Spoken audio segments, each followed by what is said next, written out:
ओम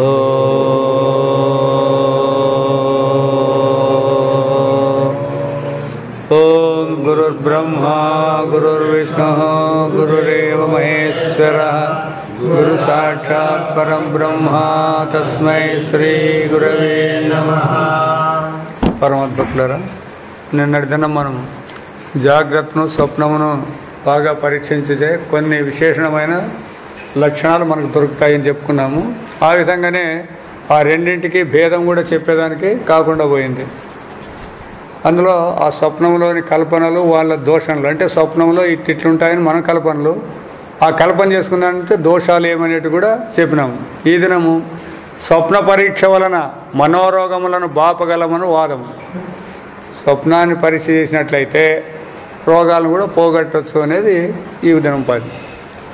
కొందరు మానసిక తత్వవేత్తలు జాగ్రత్త వాసనల చేతనే స్వప్నములు ఉత్పన్నములను నమ్మి, ఈ జాగ్రత్త వాసన అనేది అందరికీ కామన్ అయిపోయిందనమాట. ఎందుకంటే వేదాంతలే చెప్పినప్పుడు సామాన్యులు ఎందుకు నమ్మరు? అది స్వప్నములను పరీక్షిస్తున్నారు ఈ సైకాలజిస్టులు అందరూ కూడా. ఆయా స్వప్నములు ఏ విధంగా కలుగునను ప్రయోగముల ద్వారా కనుగొని ఉండిటే గాక ఆయా రోగములను కారణములను పరిశీలించి చికిత్స ద్వారా రోగములను కూడా బాపుతున్నారు. స్వప్నాలను పరీక్షించి ఎందుకు కలిగింటాయి ఇవి అని, వీళ్ళకి దాని నుంచి రోగం వచ్చి ఉంటుందని దాన్ని చేసి రోగాలు పోగొడుతున్నారు. పదమ్మ కాన వారి దృష్టిని అనుసరించి చూచేవారికి, సైకాలజీ దృష్టి చూసేవారికి స్వప్నములకును జాగ్రత్త అవసరం నికట సంబంధం గలని రూపండి. చాలా దగ్గర సంబంధం ఉంది జాగ్రత్తకి స్వప్నానికి. కాన ఈ మానసిక శాస్త్రజ్ఞుల అభిప్రాయం కొంతవరకు ఎక్కువగా విమర్శించుట అవశ్యం. ఎందుకంటే వీళ్ళు ఎట్లెట్లు వేస్తారని వీళ్ళ గురించి చెప్పితే జనానికి కొంత దీని మీద నమ్మకం సడలుతుంది అని. వారు చెప్పున్నది ఏమనగా, మనస్సున ఎరుక గదనియు మరపు గదనియు రెండు భాగాలు గలవు. మర్చిపోయినామని ఒక గది, గెప్పు పెట్టుకున్నామని ఒక గది ఉంటాయి, రెండు ఉంటాయి అని. మెలకువలో మనకెన్నయో ఇంద్రియానుభవములు, కోపము, భయము, సంతోషము, ఆశ్చర్యము మున్నగు వేరువేరు భావనలు కలుగుతున్నవి కదా. వీని యందు కొన్ని ఎరుక గదికి చెందినవి శేషించి ఉన్నవి. ఆ గదికి సంబంధించినవి కాబట్టి కొన్ని అట్లే మిగిలింటాయి అని, ఖర్చు కాకోకుండా. మిగిలినవన్నీ మనం ఇప్పటి వ్యవహారమునకు ఉపయోగపడనందున మరపు గదిలో వారిని త్రోసివేసి ఉన్నాము. గది గది సపరేట్ ఉన్నాయి, బీగాలు వేస్తాం కదా. పనికి వచ్చిన వాడిని బయట తీసుకుంటాం, పనికి లోన్ కేసు బీగం వేసుకుంటాం కదా.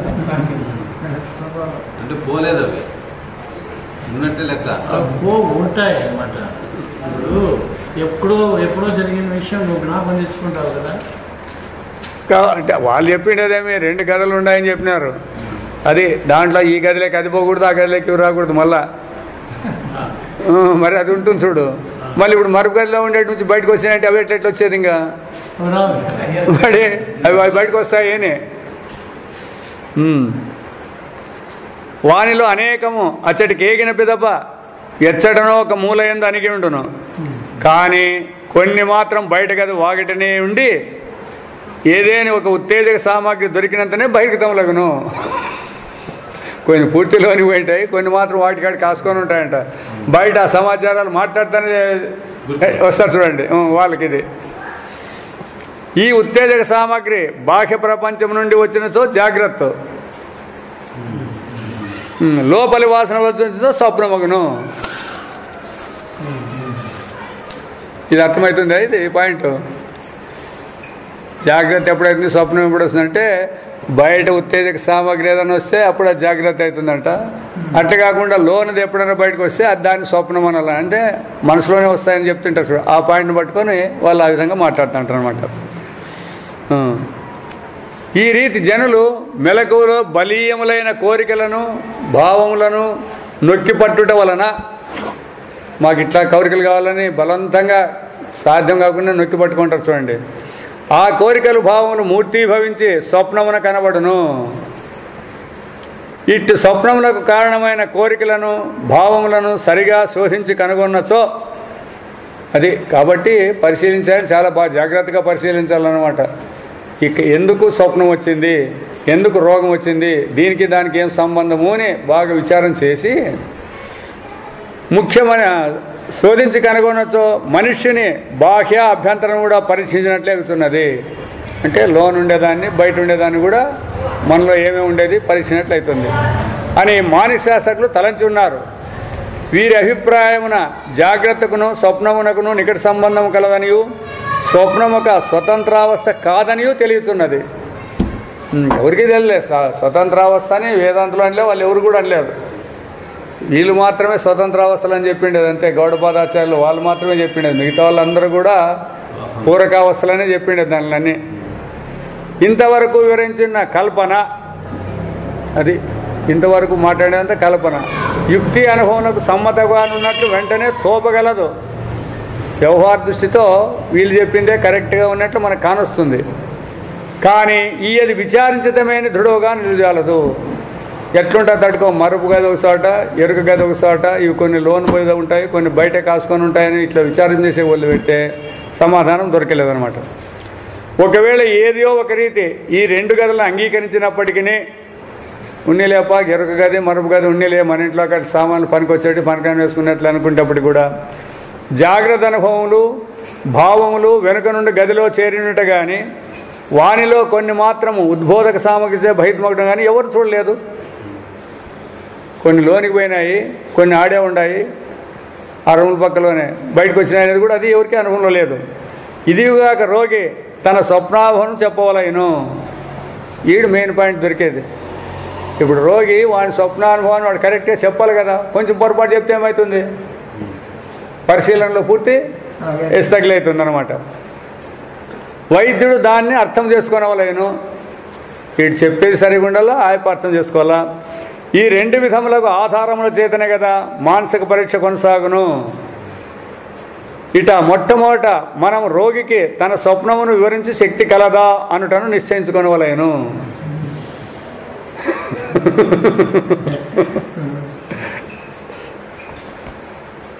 అతడు తన స్వప్నమును ఉన్నదానిలో చెప్పి ఉన్నాడో లేదో ఎవరికెరుక.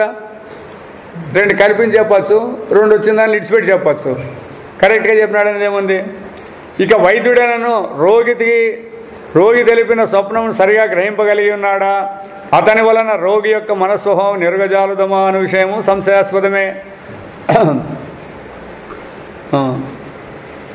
జనులకు కలుగుతున్న నానా విధములకు స్వప్నములన్నీ రోగజన్యములని కానీ నిరుద్ధ కామాది జన్యములను కానీ రుజువు పరగలమా. మనకు వచ్చే స్వప్నాలన్నీ కూడా రోగాల కోసమే వచ్చింటాయి ఇవన్నీ, లేకపోతే మనం సాధింపలేని దానికోసం వచ్చింటాయనే. ఇక ఒకానొక వ్యక్తి తాను గాంచిన స్వప్నములు అన్నిటి ఎందును జ్ఞప్తి ఎందుకుంటే శక్యమగునా. వచ్చిన స్వప్నాలన్నీ జ్ఞప్తికి పెట్టుకునే సాధ్యమా? ఎందుకంటే మనకి స్వప్నం లేస్తానే ఏమొచ్చింది అనేది కూడా మనకు వెళ్తే ఆలోచన చేస్తే కూడా ఒక తూరి దెబ్బలు తినేదో ఏదో భయంకరంగా ఉండేదైతే ఉంటుంది, అట్లే ఒక రకంగా వచ్చింది మాత్రం ఏమీ ఉండలేదు.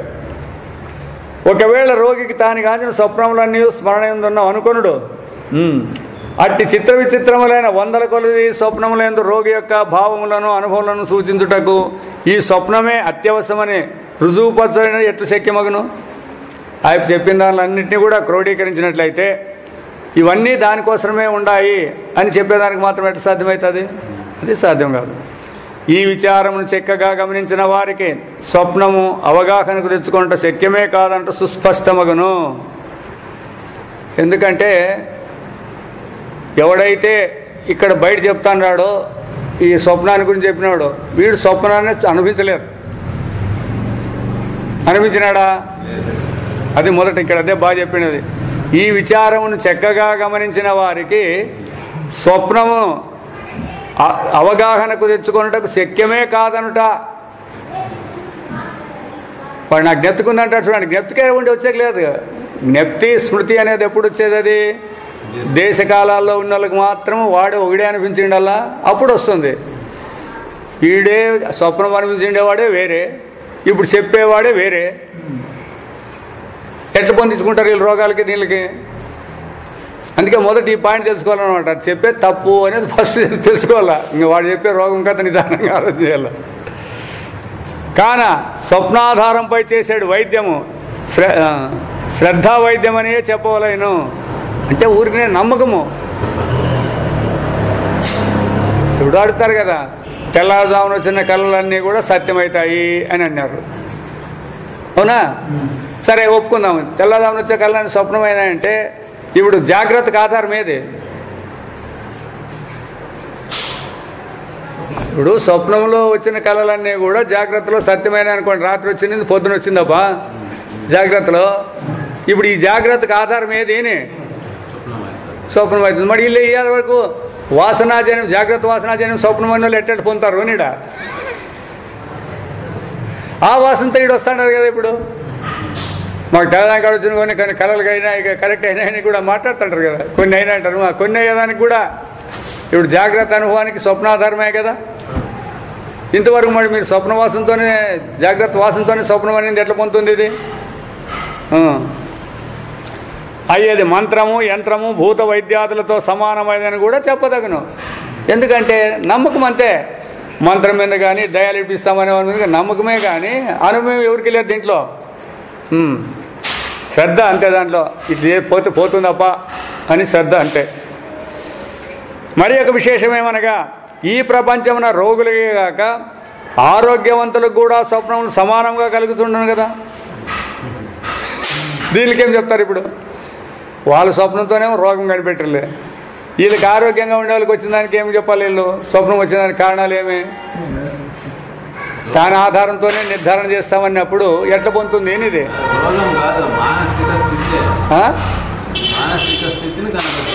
మానసిక స్థితిని కనిపెడతామంటే వాళ్ళు రోగాలు కూడా నయం చేస్తామన్నారు కదా. వీళ్ళకేం రోగాలు ఉన్నాయి? ఇప్పుడు స్త్రీ పురుషులకు, బాలవృద్ధులకు, ధనిక దరిద్రులకు, పండిత పామర్లకు, సజ్జన దుర్జనులకు, మున్నగు వాళ్ళకు అందరికీ స్వప్నములు కలుగుతూనే ఉండును.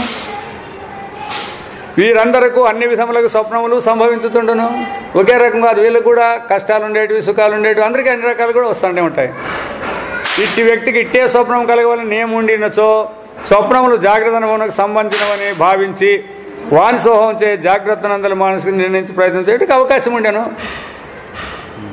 ఈ పని చేస్తే ఇది మాత్రమే గ్యారెంటీ స్వప్నం వస్తుందప్ప అంటే అప్పుడు దాన్ని బట్టి ఓహో జాగ్రత్తలో ఉండే అనుభవం స్వప్నం వచ్చింది కాబట్టి ఈ జాగ్రత్తలో ఉండేదాన్ని ఆధారం చేసుకొని రోగాన్ని నిర్ధారణ చేసేయచ్చు.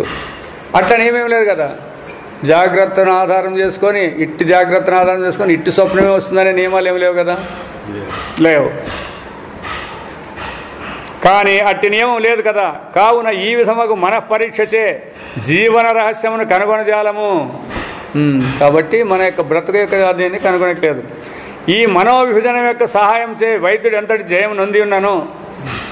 అది ఈ మనసును నేను గెలుచుకుంటాను, పెరుగది మరుపు గది పెట్టుకుంటాను ఎంత చెప్పినా కూడా అయ్యేది శాస్త్రీయ పద్ధతి అనబడు గౌరవ స్థానమును ఎప్పటికీ పొందజాలదు. ఈ వైయక్తికంగానే ఉండొచ్చు, లేకపోతే ఏదో చెప్పచ్చు, కానీ శాస్త్రాక్తంగా ఇది ఉందప్ప అని చెప్పేదానికి మాత్రం రాదు.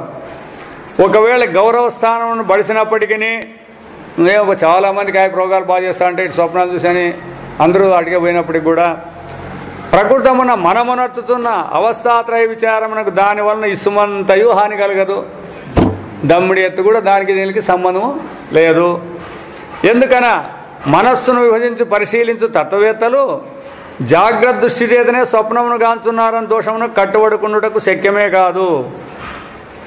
కాబట్టి జాగ్రత్త వాసనాజన్యానికి కట్టుబడినారనే వాళ్ళు చేయాల. ఎవరు? శాస్త్రజ్ఞులందరూ కూడా. ఇదియుగాక తమ మనస్సును జాగ్రత్త స్వప్నములను పరీక్షింపక ఇతరుల మనస్సు అవస్థను శబ్ద ప్రమాణం చే ఊహించి మీ జాగ్రత్తని మీ స్వప్నాన్ని నీ అనుమతితో ఊహించుకో. అట్లా లేకుండా ఎరువులు చెప్పే వాళ్ళ జాగ్రత్తని వాళ్ళ బుద్ధితో చెప్పేటువంటి స్వప్నాన్ని ఊహించుకొని ఆ ఊహపై తమ శాస్త్ర అనుభవం నిర్మించుతున్నారని మరి ఒక దోషం కూడా వారికి సంక్రమించును. వాళ్ళ భవనం ఎట్లా కడతాడారు? శాస్త్ర భవనం అనేది ఈ రెండు వచ్చిన తర్వాత వాళ్ళు దానికి బిల్డింగ్ కడతాడారు. మొదటే దానికి బిల్డింగ్ లేదు, గుణాది లేదు. వాళ్ళు చెప్పిన లేదు ఆధారాన్ని బట్టి వీళ్ళు చెప్పుకుంటూ పోతాడు అనమాట. కాబట్టి స్వప్నము జాగ్రత్త వాసన జన్యమను వాదమున గల నిరాధార కల్పనలు. కాబట్టి వాసనాజన్యం అనే దానికి ఎటువంటి ఆధారాలు లేవని చెప్తుంది. ఇప్పుడు మరి ఒక విధమైన ఇంతవరకు తెలిపిన వాదములన్నింటినీ పరిశీలింపవచ్చును. మనం ఎప్పుడైతే జాగ్రత్త స్వప్నాలు ఇంతవరకు చెప్పుకుంటూ వచ్చినాం చూడు, వాటినన్నింటినీ కూడా జాగ్రత్తనకును స్వప్నమునకును సంబంధమును కల్పించి స్వప్నం నికృష్టమై ఉనికిగలని వస్తువు రుజువు చేయడానికి ప్రయత్నించిన వారందరూ నిద్రాదోషజన్యమే స్వప్నమనియు జాగ్రత్త వాసన చేతనే స్వప్నం వివిధ దోషములను గోచరించని వాదించుతున్నారు.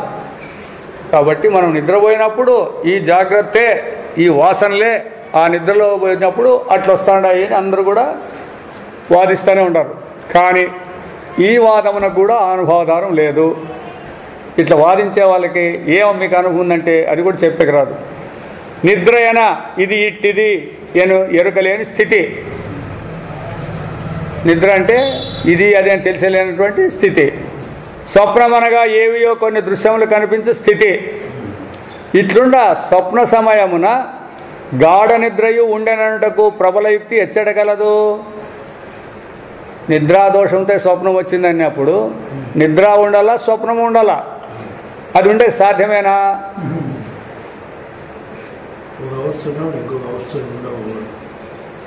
నిద్ర చూడు తర్వాతే కానీ తర్వాత వాళ్ళు నిద్రాదోషం అన్నారు కదా, ఇంకేమి నిద్రపోయిన దాని నుంచి వచ్చింది అంటున్నారు వాళ్ళు. తర్వాత ఏమనలే వాళ్ళు.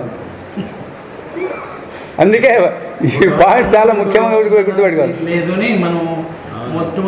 నిద్ర అంటే అందుకే ఫస్ట్ టైం చెప్పినాడు ఆయన, నిద్ర అంటే ఇది ఇట్టిది అని ఎరుకలేని స్థితి అని చెప్పినాడు.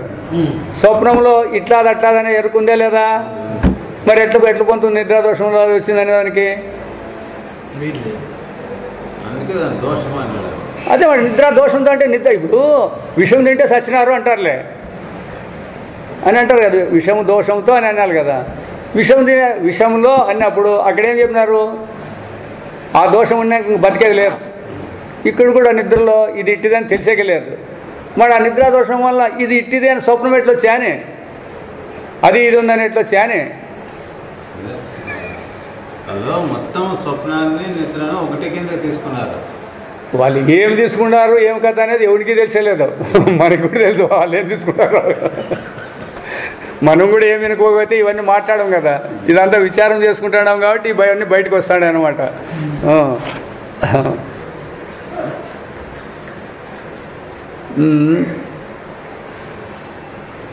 కాబట్టి వాదించున్నారు.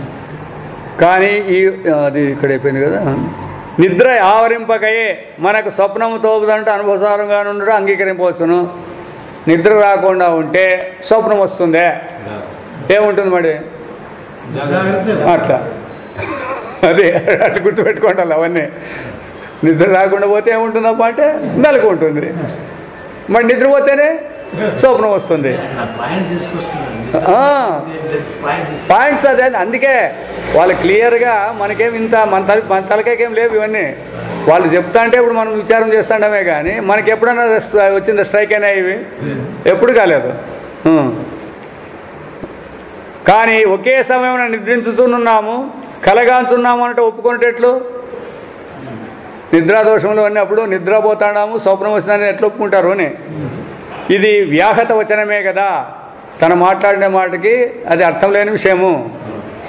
నిద్రయందు జాగ్రత్త ప్రపంచమందలి దేహము, ఇంద్రియములు, బాహ్య విషయము, మున్నగు వాని ఎరుక, స్మృతియు లేనే లేదు. నిద్రపోయినప్పుడు ఈ జాగ్రత్త సమాచారం ఏది కూడా అందులో లేనే లేదు. కావున జాగ్రత్త అవస్థ యొక్క ఏ పదార్థమైనను నిద్రను అతిక్రమించి స్వప్నంలో కనబడనేరదని సిద్ధమగును. ఎప్పుడైతే జాగ్రత్త స్మృతి లేదు అంటే అది మరి ఏ విధంగా నిద్రలేకి ఎట్లో కలిగి చేసుకొని వాసన నుంచి బయటకు లోనికి వచ్చిందని ఎట్లా చెప్తారు అని. ఆ అవస్థ సంబంధమే లేదు, అదంతా అవస్థతోనే ముగిసిపోయింది. ఇది కొత్త అవస్థ. దీంట్లోకి పక్కన ఉంటే ఎట్లా దూరుతాండండి. ఇప్పుడు పాకిస్తాను ఇండియా ఉంటే బార్డర్లో దూరుతాడు పక్కన ఉంటే. ఇండియా ఉన్నప్పుడు పాకిస్తాన్ లేదు, పాకిస్తాన్ లేదు, ఇండియా లేదంటే ఒకరు బార్డర్లో ఒకరు దూరేది ఎట్లా?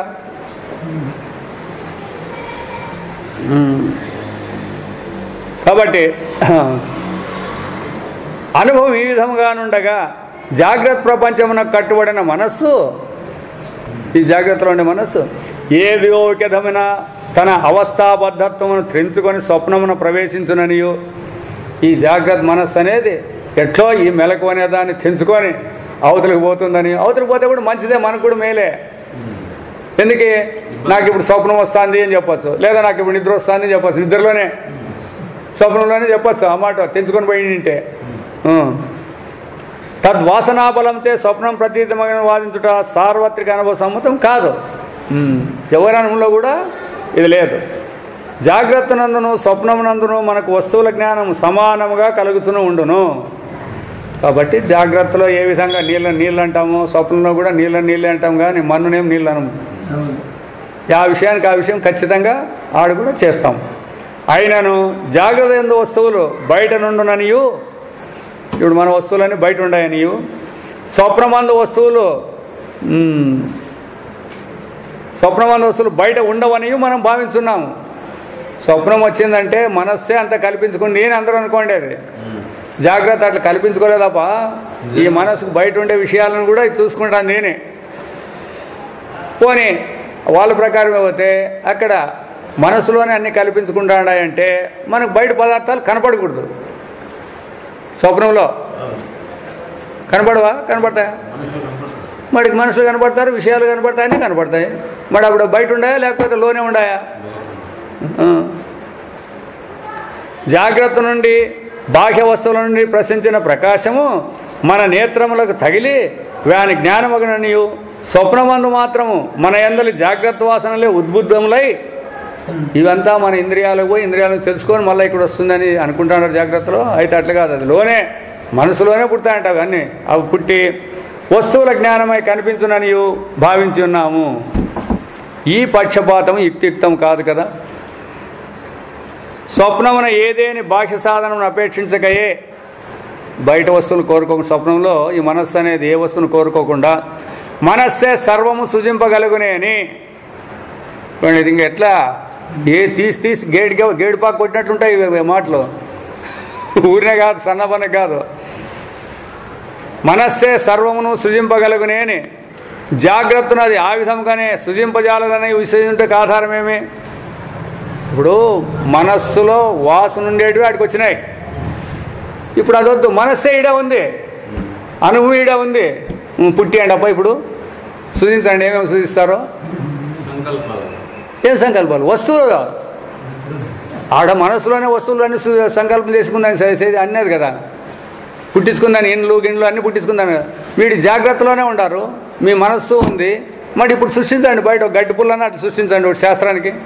ఇండ్లు గిండ్లు ఏం వద్దులే, సాధ్యమా? మరి ఎట్లా? మనస్సు ఉన్నప్పుడే సృష్టించేకి దానికి సాధ్యం కాదు అన్నప్పుడు, మనస్సులో ఉన్నప్పుడు అవన్నీ అవే సృష్టించుకుంటుందంటే ఏమర్థం? పోనీ అట్లా పోతే ఇప్పుడు కూడా ఒప్పుకోవాలి. ఇప్పుడు కూడా ఇదంతా మనస్సు కల్పనే అనండి. ఇది కూడా మనస్సే కల్పన చేస్తాను తప్ప మనకేం సంబంధం లేదు అనండి. అదే వాళ్ళు చేసేది అదే అన్నమాట. ఎవరు? జ్ఞానులు చేసే పని ఇదే.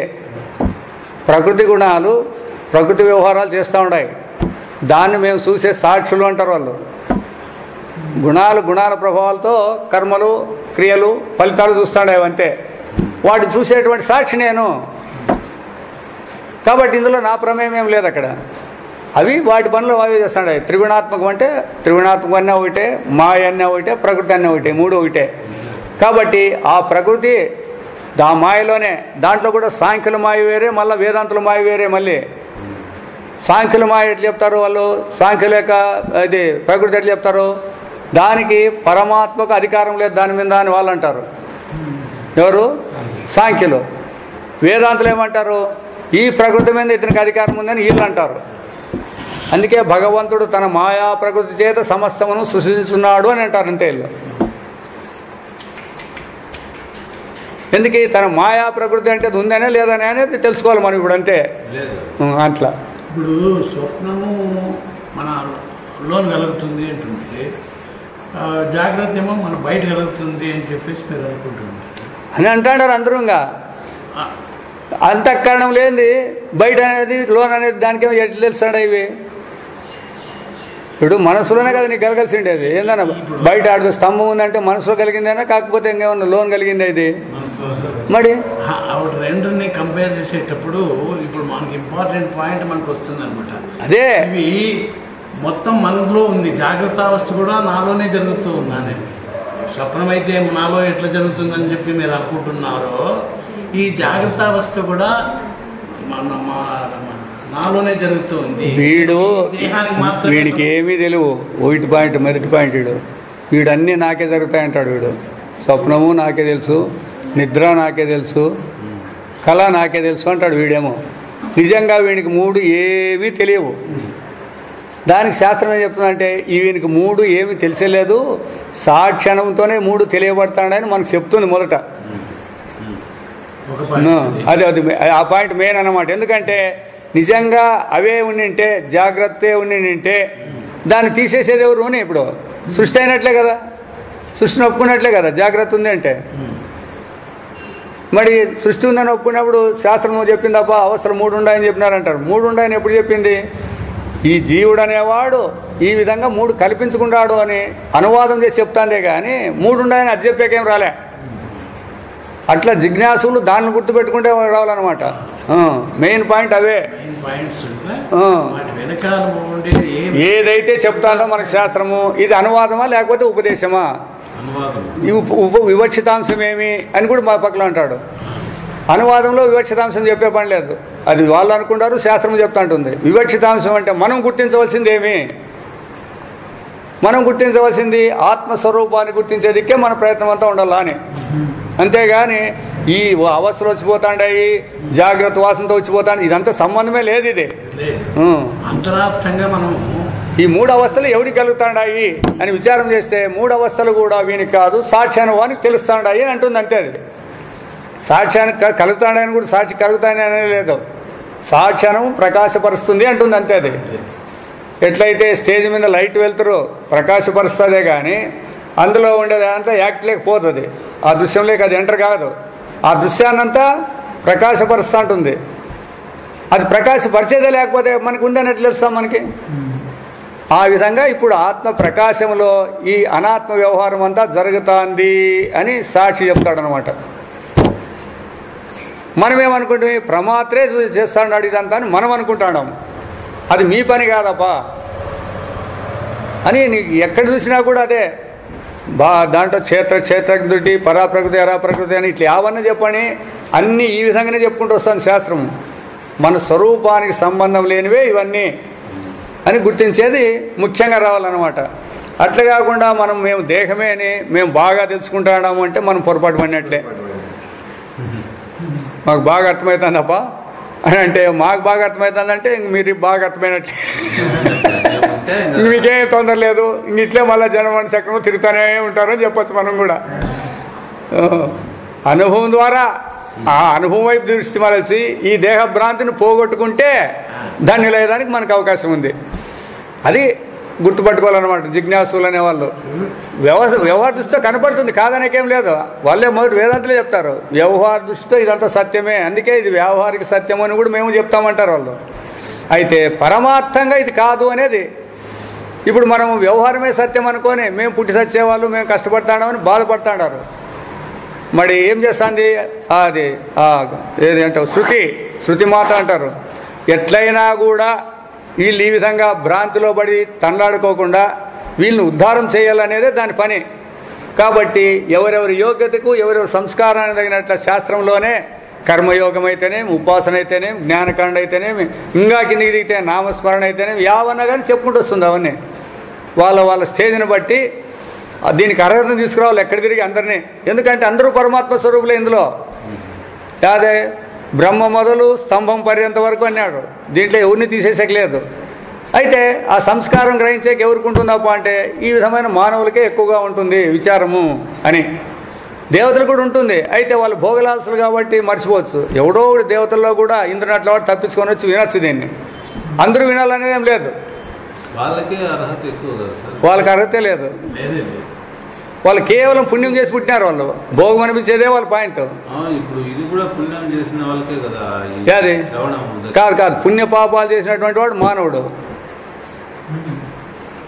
పుణ్యపాపాలు చేసినవాడు మానవ జన్మ, కేవలం పుణ్యం చేసిన వాళ్ళది దేవతా జన్మ, కేవల పాపం చేసింది పశుపక్షాదుల జన్మ.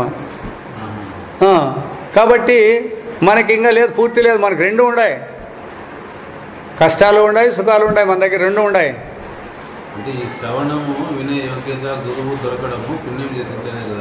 అది కరెక్టే. అది ఎక్కడ ఇది జరిగేది ఎక్కడ ఇక్కడే జరిగేది ఈ లోకంలోనే. దేవతా లోకాలు ఈ విచారాలు లేవు. దేవతా లోకాలంతా స్వర్గభోగాలు. ఇక్కడ లేవు సార్. ఏంది భూలోకంలో కూడా ఏడున్నాయి. తట్టుగా చోట ఉండదు. ఇప్పుడు అది కూడా అంతే. ఇప్పుడు వాళ్ళు ఆకాశంలో ఇట్లు పోయినారంటారు, మన వాళ్ళు కూడా విమానాల్లో అట్టు పోతారు. అయితే వాళ్ళు విమానం లేకనే పోతారు, మనం విమానం ఉండిపోతాము. భేదం ఉంది మనకి వాళ్ళకి, మన భోగాలకి వాళ్ళ భోగాలకి భేదం ఉంది. వాళ్ళు మాకు మేము ఫలాని పదార్థం తినాలా అనే కల్పన వస్తే చాలు వాళ్ళు తింటారు. వాళ్ళు మీరు చేసుకోవాలి. మళ్ళీ లడ్డు చేసుకొని తింటేనే లడ్డు తిన్నామనేది మీకు. వాళ్ళకేం లేదు, మేము లడ్డు తినాలంటేనే లడ్డు తిన్నట్లే వాళ్ళు.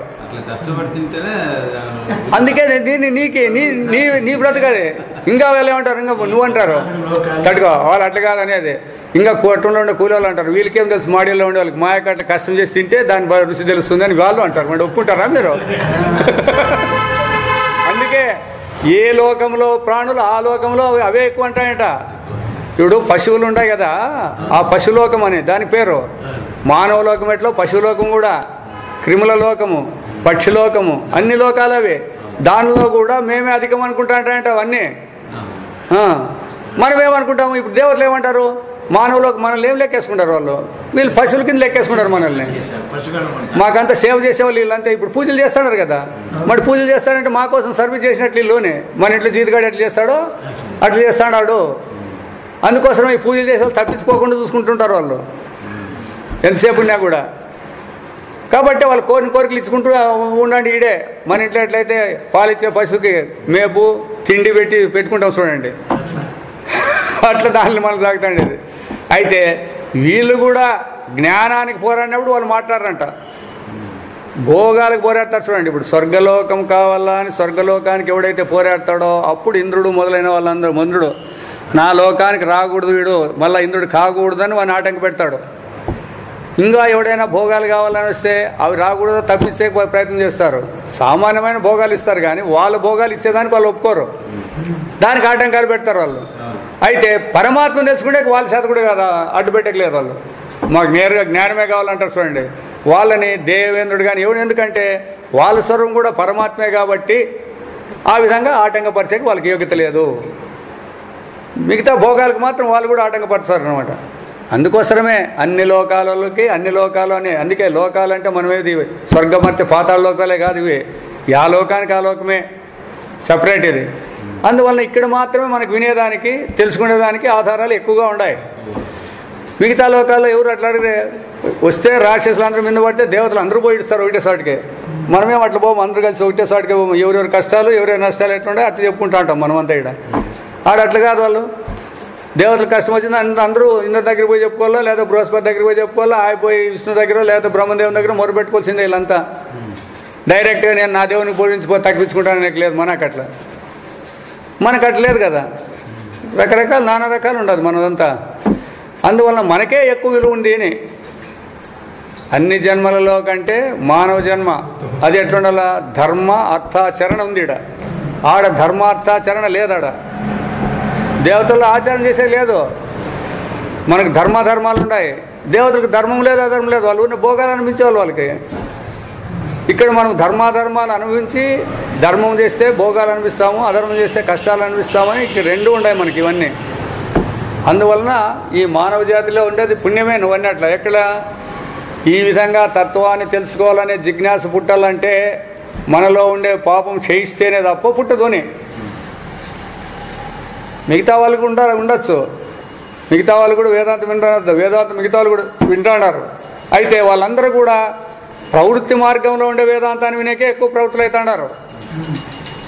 అందరూ కూడా ఇప్పుడు పుట్టపర్తి సాయిబాబా దగ్గరికి, సిద్ధి సాయిబాబా దగ్గరికి, వీళ్ళందరి దగ్గరికి పోతాడారు కదా. ఎందుకు పోతాడారు వీళ్ళు? వేదాంతం తెలుసుకుంటే పోతాడారా, తత్వం తెలుసుకుంటే పోతాడారా? మరి గుంటూరు దగ్గర వడ్లూరు రామవదూత ఎవరో మరి ఎంత ఫేమస్ బీజేపీ దినేష్ రెడ్డి మంత్రులు. ఈ తిక్కముండా కాదు, ఏడన్నా ఒకటే, వేరే వాళ్ళు కాదు. మాకు తెలిసినంత వరకు BA BD వాళ్ళు, BSc BD వాళ్ళు, ఇంకా ఉద్యోగస్తులు, ఇంకా టీచర్లు కాకుండా ఇంకా కొంతమంది భూదిగ మారేమ్మ దగ్గర కూడా పోతాను రెగ్యులర్గా. గంజికుంటూ పోతాండ్రి వ్యాయామం ఎవరు గంజికుంట ఆమె ఎవరు కాదు ఆయన పేరు ఆర్డినరీ లేడీ ఏం నథింగ్ అస్సలకి చదువు లేదు జ్ఞానం లేదు ఏమేమి లేదు వాళ్ళు గడియకాల నుంచి మాకెందుకంటే తెలిసింది ఈ శాస్త్రీయులంతా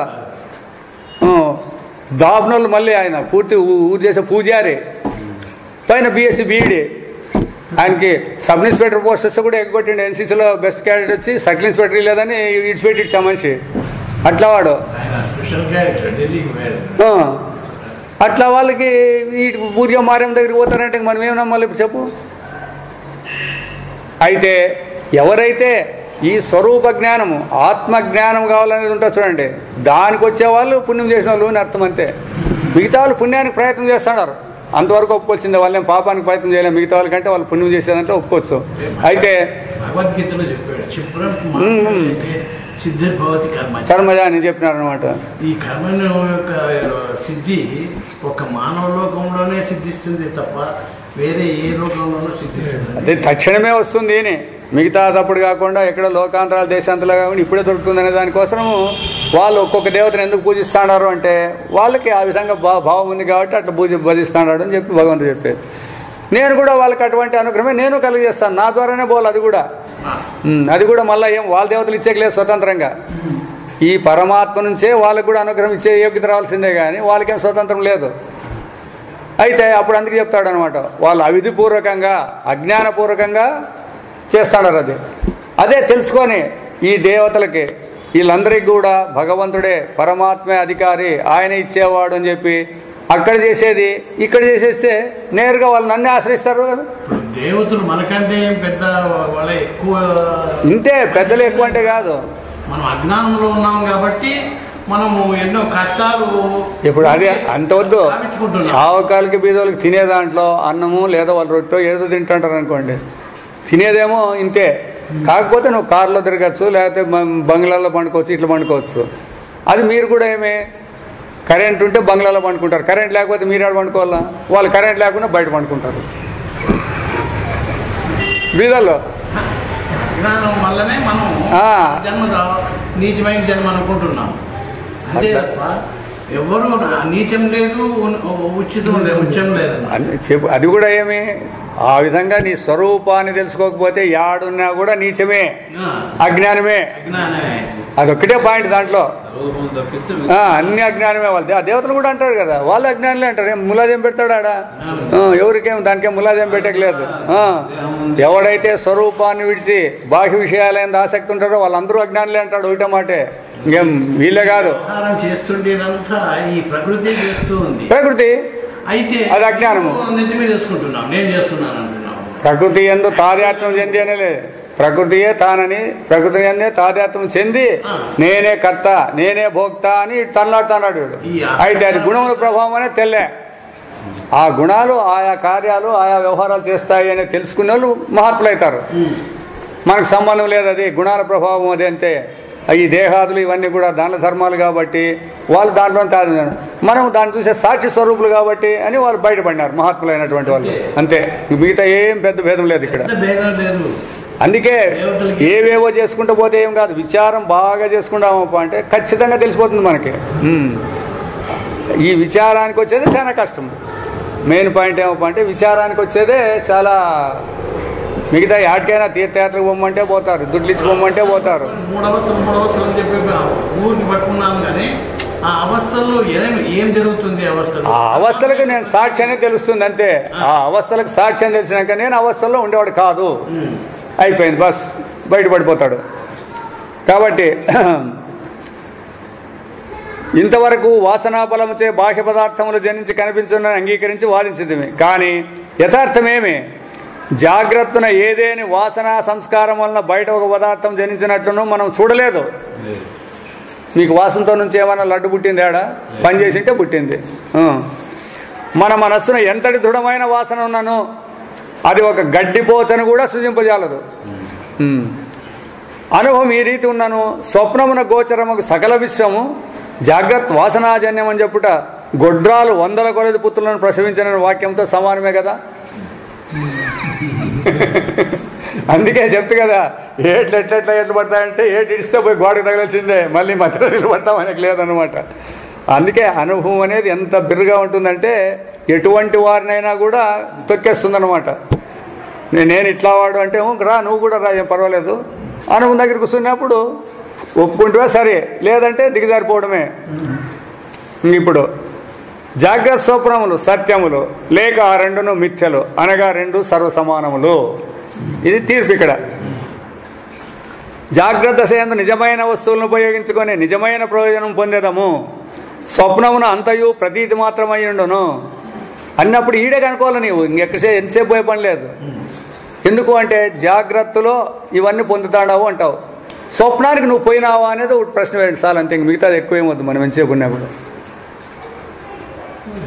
అదొక్కటే. ఇంక మిగతాదే మీరు మిగతా అంతా వినడం వద్దు ఎక్కువ. ఫస్ట్ ఆడే పట్టుకుంటే అయిపోయింది, దీని కథ బయటపడిపోతుంది. స్వప్నం మిథ్యాతో అని అనిపిస్తామని అంటాడు చూడండి, స్వప్నానికి నువ్వు పోయినావా అంతే. ఈ జాగ్రత్త ప్రమాత్రం అనేవాడు స్వప్నానికి పోయినాడా మరి? లేకపోతే చెప్పేదానికి ఎట్లా మరి? ఈడంతా సత్య వస్తువులతో అనిపిస్తాడు, వాడు మాత్రం మిథ్యా వస్తువులతో అనిపిస్తామని చెప్పేదానికి ఏం అధికారం వచ్చింది నీకేనే? ఆడైపోతుంది. జాగ్రత్తలో అనేక మందితో కలిసిమెలిసి వ్యవహరించుందము. స్వప్నములు మనలో ప్రతి వ్యక్తికి ప్రత్యేకంగా కలుగుతున్నవి. ఎందుకంటే ఇదే పొరపాటు, వ్యక్తికి కలుగుతాడని అనుకుంటున్నారు స్వప్నము. అవస్థలు వ్యక్తికి వస్తాడన్నారు చూడు, ఇదే పెద్ద ఫాల్ట్. అది రాలేదు. ప్రతి ఒక్కడు కూడా ఒకరికి 3 అవస్థలు వారికి స్వతంత్రంగా వస్తాడని అంటున్నారు. ఇదే పొరపాటు పని. కావున జాగ్రత్త ప్రపంచము జాగ్రత్త పదార్థములు స్వతంత్రములు అనియు అవి సత్య పదార్థములనియు స్వప్నమందు మాత్రం కేవలం మనోవాసనలే విధంగా తోచనమని ఒప్పుకోవాల్సి ఉన్నది. జాగ్రత్తను వాసనలు వస్తువుల రూపం ధరించినట్లు మన అనుభవం లేదు. వాసన మనలో ఉండే కల్పాలు అక్కడ వస్తువులు ధరించినట్లు లేదు. కానీ ఉన్మాదవస్థ ఎందు వాసనలే చిత్ర విచిత్ర రూపంలో కనిపించుట సత్యము. ఇప్పుడు ఉన్మాదం అంటే అదేదో రోగం వచ్చినప్పుడు మాట్లాడుతుంటారు చూడండి, వాడొచ్చా వీడొచ్చా అని అంటుంటాడు వాడు, మనకేం కనపడరు వాళ్ళు. అదే ఉన్మాదావస్థ అని అంటారు చూడు, అది. కాబట్టి వాడికేం కనపడతాంటాయి రూపాలు అంటే వాడికి వాసనతోనే జనాలు కనపడుతుంటారు అని, మనకేం కనపడరు వాళ్ళు. ఈ విధముగానే స్వప్నమందును వాసనలు ఆయా రూపంలో ధరించి వస్తువులలే కనిపించుట అనువిరుద్ధం కాదు కదా అని అంటాడు వాడు. ఈడైతే ఉన్మాది ఎట్లయితే వాసనతో వస్తాయో అట్లా కూడా ఆడ రావచ్చు కదా. ఇదియుగాక వాసనలే వివిధ రూపంతో ఎట్లు గోచరించే అను ప్రశ్నకు సమాధానం ఉన్న చూట శక్యమయ్యని అనుకుందుము. కానీ లేప అట్లే మీరు చెప్పినట్లే ఇందాము. అందుకే వేదాంతం ఎవరిని తీసేసేలేదు పక్కబందు. మొదట నీది ఒప్పుకొని ఆయనక దాన్ని తీసేసి మళ్ళీ ఇంకేమైనా ఉంటే చెప్పప్ప అంటుంది. యాదైనా కానీ తీసేయకపోతే నీకు తీసేసేకి రాదంటాడు వాడు. నీవు చెప్పేది అయినాలనే మేము వాడు అనేది ఇంతే అట్లా. కాబట్టి నీవు చెప్పిన దాన్ని నీ చేతనే ఇది కాదు అనిపించిన తర్వాత ఇంకప్పుడు వాడు వాదానికి దిగడు, సెకండ్ స్టెప్ పోతాడు. అట్లా కాకుండా నీది పక్కన పెట్టువా నాకు చెప్తానంటే నీది పక్కన పెట్టు నాది అని అంటాడు వాడు. అదే మరి వచ్చేది కొట్లాట్లన్నీ చాలా చోట ఇవే వచ్చిండేది. మీదే గొప్పనేమి మీదే గొప్పనేమి ఏమి అని అంటారు. మాదేం గొప్పేం కాదప్ప, సార్వత్రిక అనుభవం ఉంటే చెప్పండి మీది కూడా, దాన్నేం వద్దనేకి లేదు, ఎవరు కూడా వద్దనేకి లేదు. అట్లా అందరికీ ఉండాల. నీవు చెప్పిన మాట అందరికీ సమాధానంగా ఉండాలి.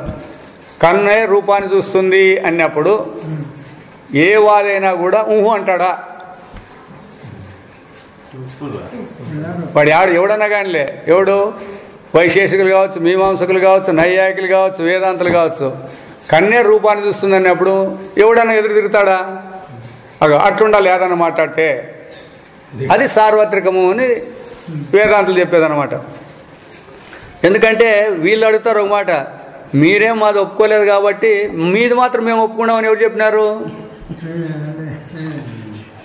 కాబట్టి మీదేం సత్యము అని బాగా ఇట్లా మాట్లాడతారు. మిగతా సార్లు ఏం మాట్లాడరు, రోజుసేపు మాట్లాడతారు, అయిపోయినాక ఈ మాట మాట్లాడతారు. అందరూ ఒప్పుకున్నారా? అందరూ ఒప్పుకోవాలంటారు కదా, మేము ఒప్పుకోలేదు కదా మీది. ఏమంటే వాళ్ళ అనుభవాన్ని గుర్తించుకోకుండా మాట మాట్లాడుతూ ఉంటారు. బుద్ధి బలం చేత మేము ఒప్పుకోలేదు అని అర్థము. అనుభవం చెప్పినప్పుడు ఇంకా ఒప్పుకోకుండా పోతే ఎట్లా? అదే అందుకే చెప్పేది, అటువంటి తార్కికులు వస్తే, శుష్క తార్కికులు వస్తే మీరు వాదించద్దు అని వేదాంతంలో చెప్పిండేది. చెప్పండి మీ దానికి సమానంగా వస్తారా, దానికి ఒప్పుకుంటే చెప్పండి వేదాంతము. మీది సరిగ్గా లేదు అంటే మంచిది, గుడ్ బై చెప్పండి అంతే. వినద్దాడప్ప మీరు మీ పని మీరు చూసుకోండి అని చెప్పంటుంది అంతే. చెప్పాము మరి, అదే చెప్పాలా, సార్వత్రిక అనుభవమే చెప్పేదానికి. మిగతా దానికి చెప్తే మనం మాత్రం వైయక్తిక అనుభవాలు చెప్తే వాళ్ళు ఎట్లా ఒప్పుకుంటారు? శంకరాచార్య చెప్పినాడు, గౌడపాదాచార్య చెప్పినాడు అంటే మా వాళ్ళేం గురువులు కాదా? మా వాళ్ళు బుక్కులు రాసినారు కదా, మీరు రాసినారు అని అడుగుతారు. అందుకే శృతి యుక్తి అనుభవ సమ్మతంగా ఉంటేనే మీరు ఒప్పుకోవాలని ఫస్ట్లోనే చెప్పేది శంకరాచార్యులు. శృతి ఉండాల, దానికి వేదాల్లో చెప్పిండాలా, దానికి నీకు ఉపాయము తెలిసిండాలా. అంతేకాదా, రెండే ఉంటే సరిపోదు, అది నువ్వు అనుభవంలోకి నిలిచిపోవాలా. ఈ యుక్తి అనేది దాటిపోకూడదు, శృతిని తప్పకూడదు, అనుభవం తప్పకూడదు. అందుకే మధ్యలో వేసినారంట, పెద్ద పుల్ని బోన్లో పెట్టినట్టు పెట్టినారు అంటాడు శంకరాచార్యులు. యుక్తి అది ఎస్కేప్ కాకూడదు మళ్ళీ. ఆ విధంగా ఉపాయం అనేది కరెక్ట్గా దాంట్లో ఇది అదేవిధంగా వేదాల్లో కూడా చెప్పిండాలి దాన్ని, ఇట్లే ఉంటుంది ఇది అని చెప్పేదానికి.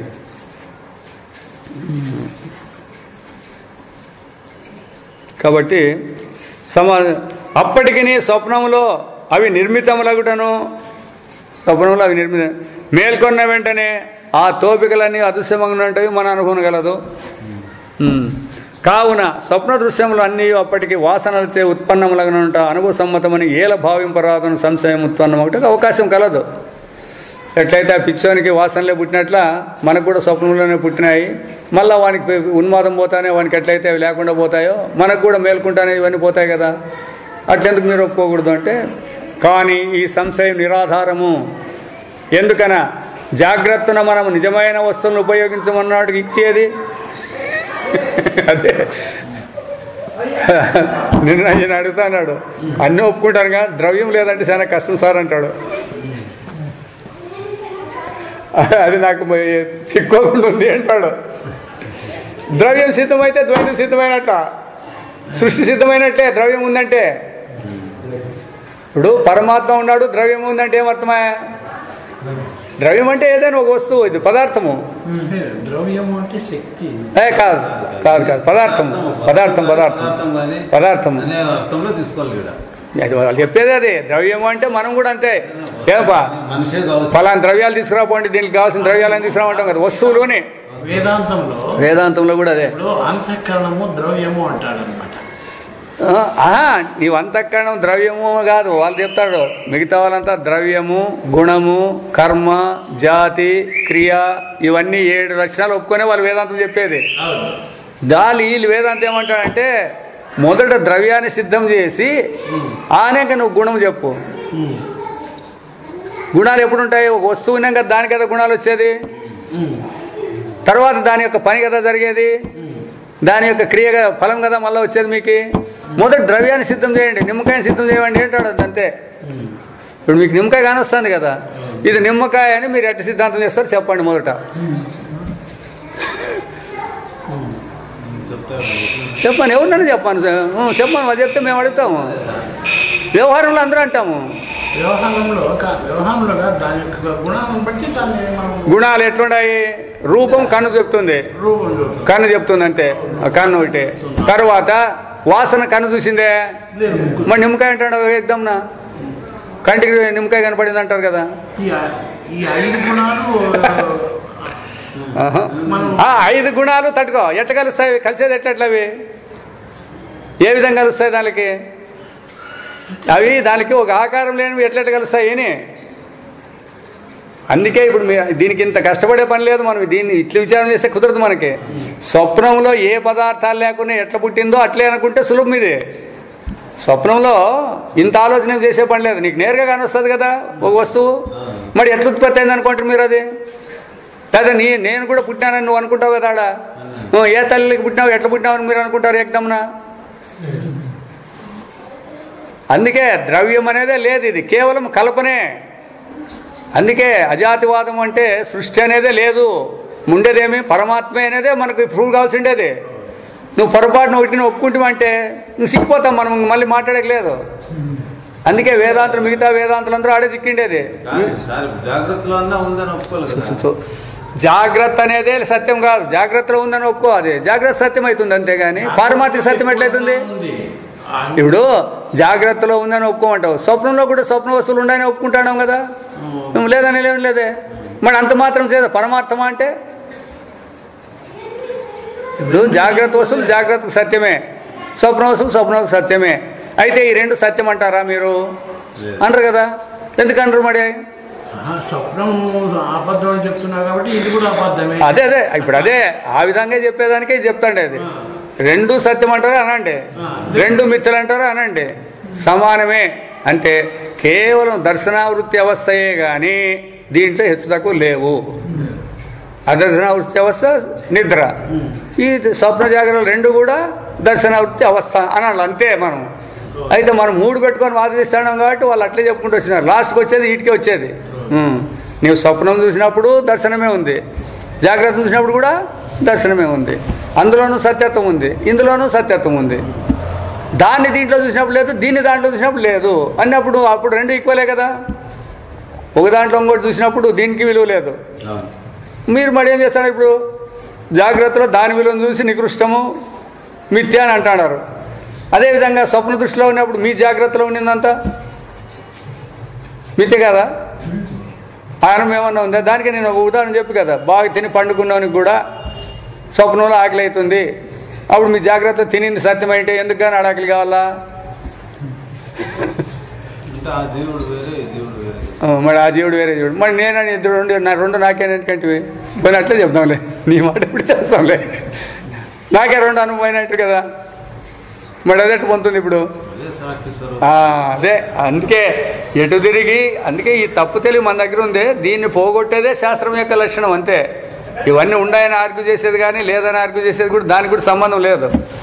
ఎందుకంటే మనం ఉన్నాయని కల్పించుకున్నాము కాబట్టి.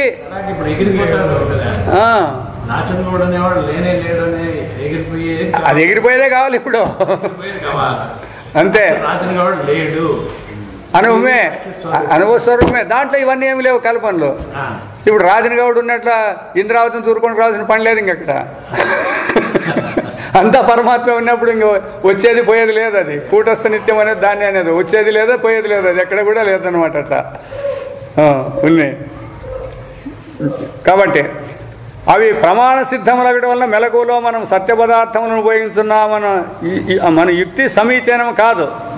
ఇప్పుడు మేము నిజంగా ఉండే అన్నాన్ని తింటాడాము, నిజంగా ఉండే నీళ్ళనే తాగుతాడాము, నిజంగా ఉండే వ్యవహారమే చేస్తాడాము అని అంటున్నారే మీ ప్రమాణాలతో.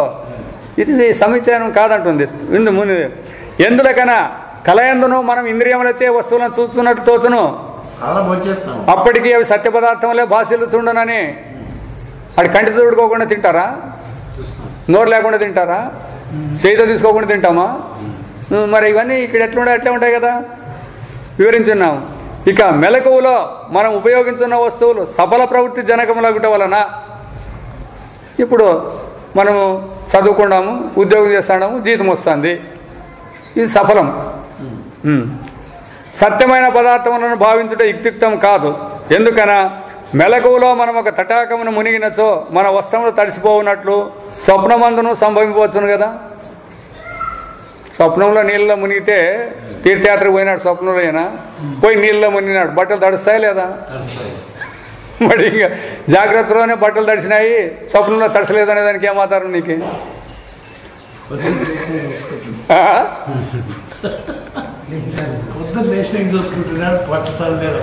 పొద్దున తెలుసుకుంటే కాదు, నీవు పోయింటే కదా మునిగింటే కదా తడిసేది. అవి నీవు దాంట్లోకి పోయి మునిగింటే తడుస్తాండే, నువ్వు దాంట్లోకి పోలేదే. అదన్న ఆలోచన అయిపోయి నా బట్టలు తడసలేదు కదా అంటే నేను పోయి నీళ్ళలో మునిగలేదు, అది ప్రూఫ్. అనుభవం ఎట్లుంది? మునిగినట్లుంది.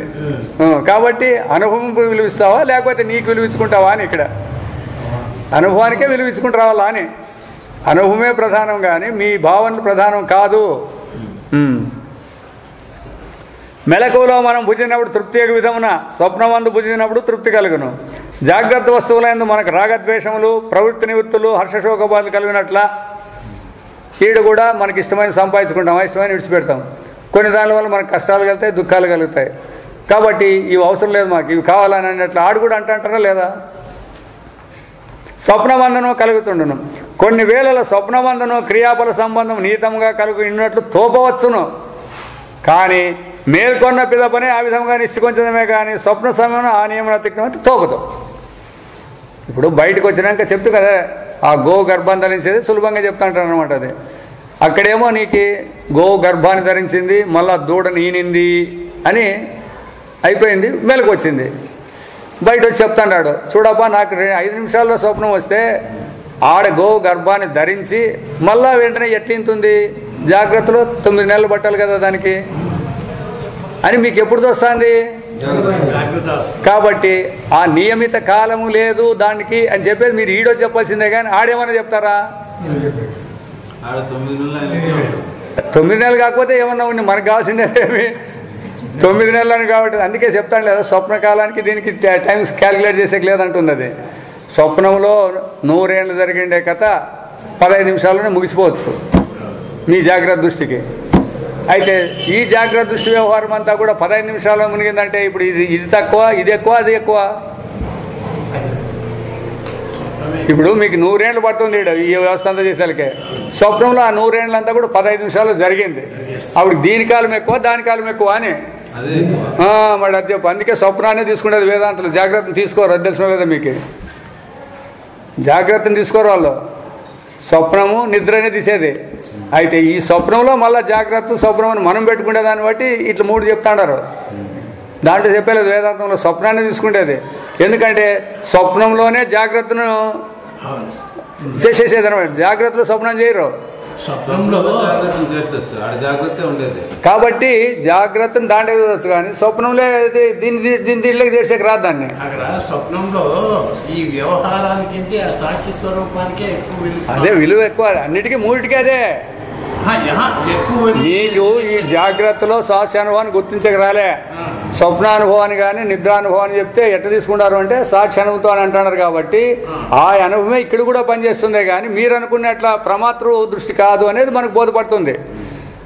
దానికే జాగ్రత్తని స్వప్నంలో లయం చేస్తుంది, స్వప్నాన్ని నిద్రలో లయం చేస్తుంది, నిద్రను తుర్యంలో లయం చేస్తారు. అట్లా అప్పుడు యావే గొప్ప. ఇప్పుడు రేపు నిద్ర అంటే అజ్ఞానం అని అంటారు, యాది గొప్ప. ఇప్పుడు ఆ విధంగా స్వప్నంలో సాక్షి స్వరూప అనుభవాన్ని కొంచెం అనుభవిస్తారు అందరూ. అనిపించేదే ఉండేదే అదే. ఎప్పుడు కాదు, ఇప్పుడు కూడా. ఇప్పుడు కాదబ్బా రెడీ, ఇప్పుడు కూడా అదే. నువ్వు అంటాడావు కదా, నాకు ఆకలి అవుతుంది అంటాడు. అర్థమైనా? ఈ ఆకలి అవుతుంది అనేది ఏమిటితో చెప్పినావు అనేది బాగా ఆలోచన చేసుకొని చెప్పండి నిదానంగా, పర్వాలేదు, ఏం తొందర లేదు మనకి. ఆకలి అవుతుంది అనుభవం, ఆకలి అవుతుంది అనేది ఆ అనుభవం చెప్తానంటే దేన్ని చూసి చెప్తుంది? సాక్షి అనుభవమే చెప్పాలి. ఇక్కడ మనమేమనుకుంటున్నావు, నేనే చెప్తాను నాకు ఆకలి అవుతుంది అని మనం అంటున్నావు. అందువల్ల ఈడు కూడా అంతే. అందుకే చెప్తుంది శాస్త్రం అంతా కూడా మీ వ్యవహారం అంతా కూడా అనుభవమే కానీ అంటుంది బాగా. మీరు అనుకున్నట్ల మీది కాదు, మనం అనుకునేట్టు మనది కాదు. అందుకే నాకు కడుపు నొస్తుంది అన్నప్పుడు కడుపు నొచ్చేదాన్ని చూసినోడే కదా చెప్పాల్సిండేదన్నమాట. చూడు మడికి చూడుకోకుండా చెప్తాడేమో. అదే దృశ్యం, అదే ఈడు దృక్కు. ఇప్పుడు ఆడెవడో ఏట్లు తింటాడు అని చెప్పినప్పుడు వాడేం అనిపించలేదు కాదు. నువ్వు చూస్తాడవో లేదా సాక్షిగా? చూస్తాడవో లేదా? మరి అది చెప్పు.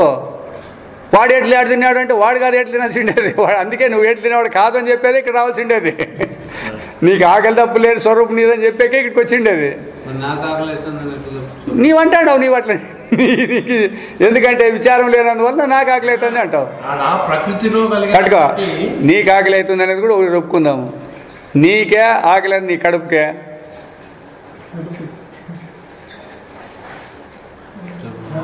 నువ్వు చెప్పు.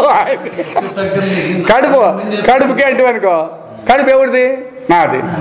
మరి ఇప్పుడు నీకే అయింది కడుపుకే. మళ్ళీ అదే నీ కడుపే కానీలే. నీ కడుపుకాయది నీకు తెలుసు కదా, నీ కడుపుకాయది నీకు తెలుసు. అందుకే మరి చెప్తాడు నువ్వేం కాదు కదా, నాది అనేది నేను కాదని నీకు తెలిసిపోయింది కదా. అదే అంతే ఇది కూడా వచ్చేది. అట్లా ఆ డిఫరెన్షియేషన్ చేసుకుంటేదే చేసుకుంటా రావాలి. అట్లా చేస్తే మనం బయటపడతాము. సాక్షి స్వరూపంలో నిలబడాలి. ఎందుకంటే మీరు అన్నట్ల నిద్రలోనే సాక్షి అనుభవం ఉంటుంది దీంట్లోనే అంటారు. వేదాంతం మాట చెప్పలేదు, ఇప్పుడు కూడా అదే అనుభవమే ఉంది మీకు. మీరు చెప్పే మాట చెప్పండి. అది మారదు, సాక్షి స్వరూపం మారదు. సాక్షి స్వరూపం మారదు, సాక్షి అనుభవం నుంచి వ్యవహారం లేదు. ఎట్లా తెలుస్తుంది మీకు? కాబట్టి అన్నీ అది ప్రశ్నలు. అందుకే మనం ఇప్పుడే దీన్నే అనలైజ్ చేసుకోవాలంటే ఎప్పుడైతే మనం శాస్త్రం విన్నామో దాన్ని మననం చేయాలంటాం చూడండి. ఆ మననం చేసేటప్పుడు మనం ఈ పాయింట్ తెచ్చుకోవాలన్నమాట. అవును, నాకు కడుపు నొస్తుంది అంటాడు, కాలు నొస్తుంది అంటాడు. అప్పుడు కడుపు నొస్తుంది కాలు నొస్తుంది అనేది నీకు తెలియబడుతుందే, అది నువ్వేనైనావా? ఏ వస్తువు దానికి తెలియబడదు. మొదటి పాయింట్ ఒకటి ఉంది, కన్నుకు కన్ను కనబడదనేది దానికి తెలియదు. ఇంకోడే చెప్పాలా, మనస్సే చెప్పాలా. మనస్సు బాగలేదనేది బుద్ధే చెప్పాలా, బుద్ధి బాగలేదనేది నేననేవాడు అహంకారమే చెప్పాలా, అహంకారం లేదనేది ఆత్మే చెప్పాలా. కాబట్టి ఆత్మ ఇవన్నిటికి కూడా ఆధారమే కానీ వీటికి స్వతంత్రం లేదు. దృగ్దృశ్య వివేకంలో వస్తుందన్నమాట ఒకటి. ఆ దృగ్దృశ్య వివేకంలో ఏం చెప్తాడు?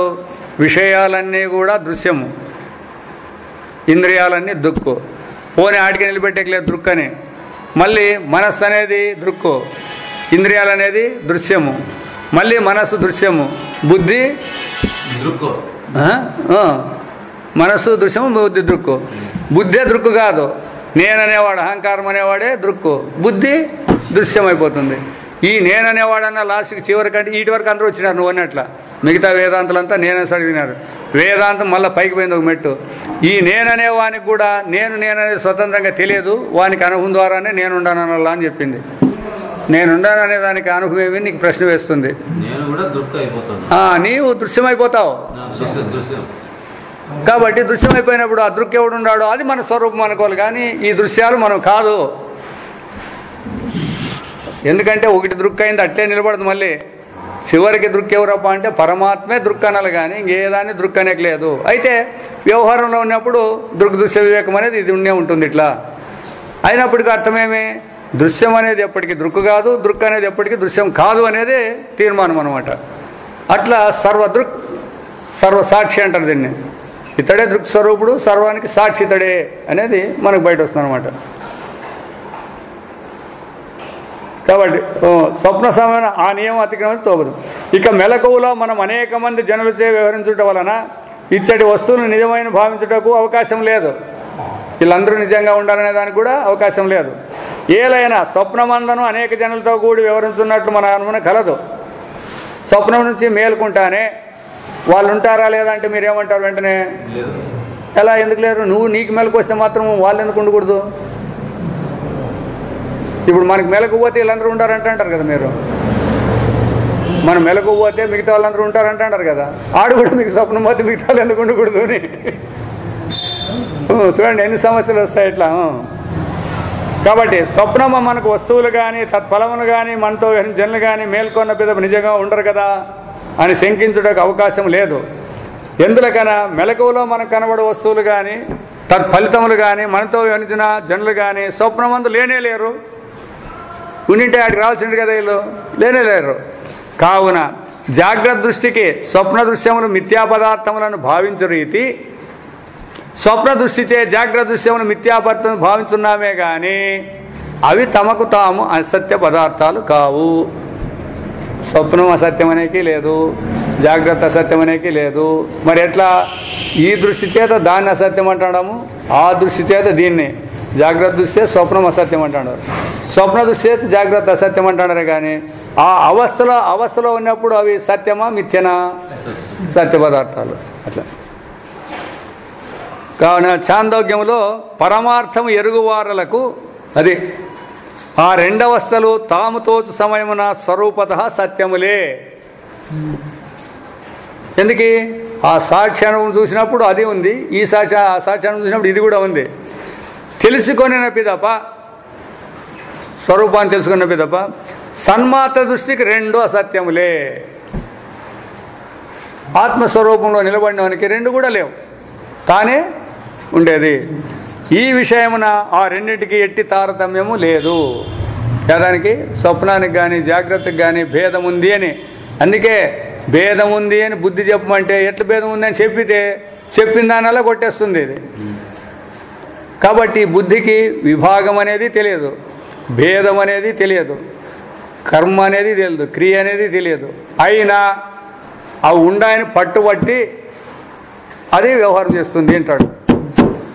అందుకే బుద్ధి దోషాలు మొన్నంతా బాగా చెప్పిండింది మొత్తం అవన్నీ దానికి.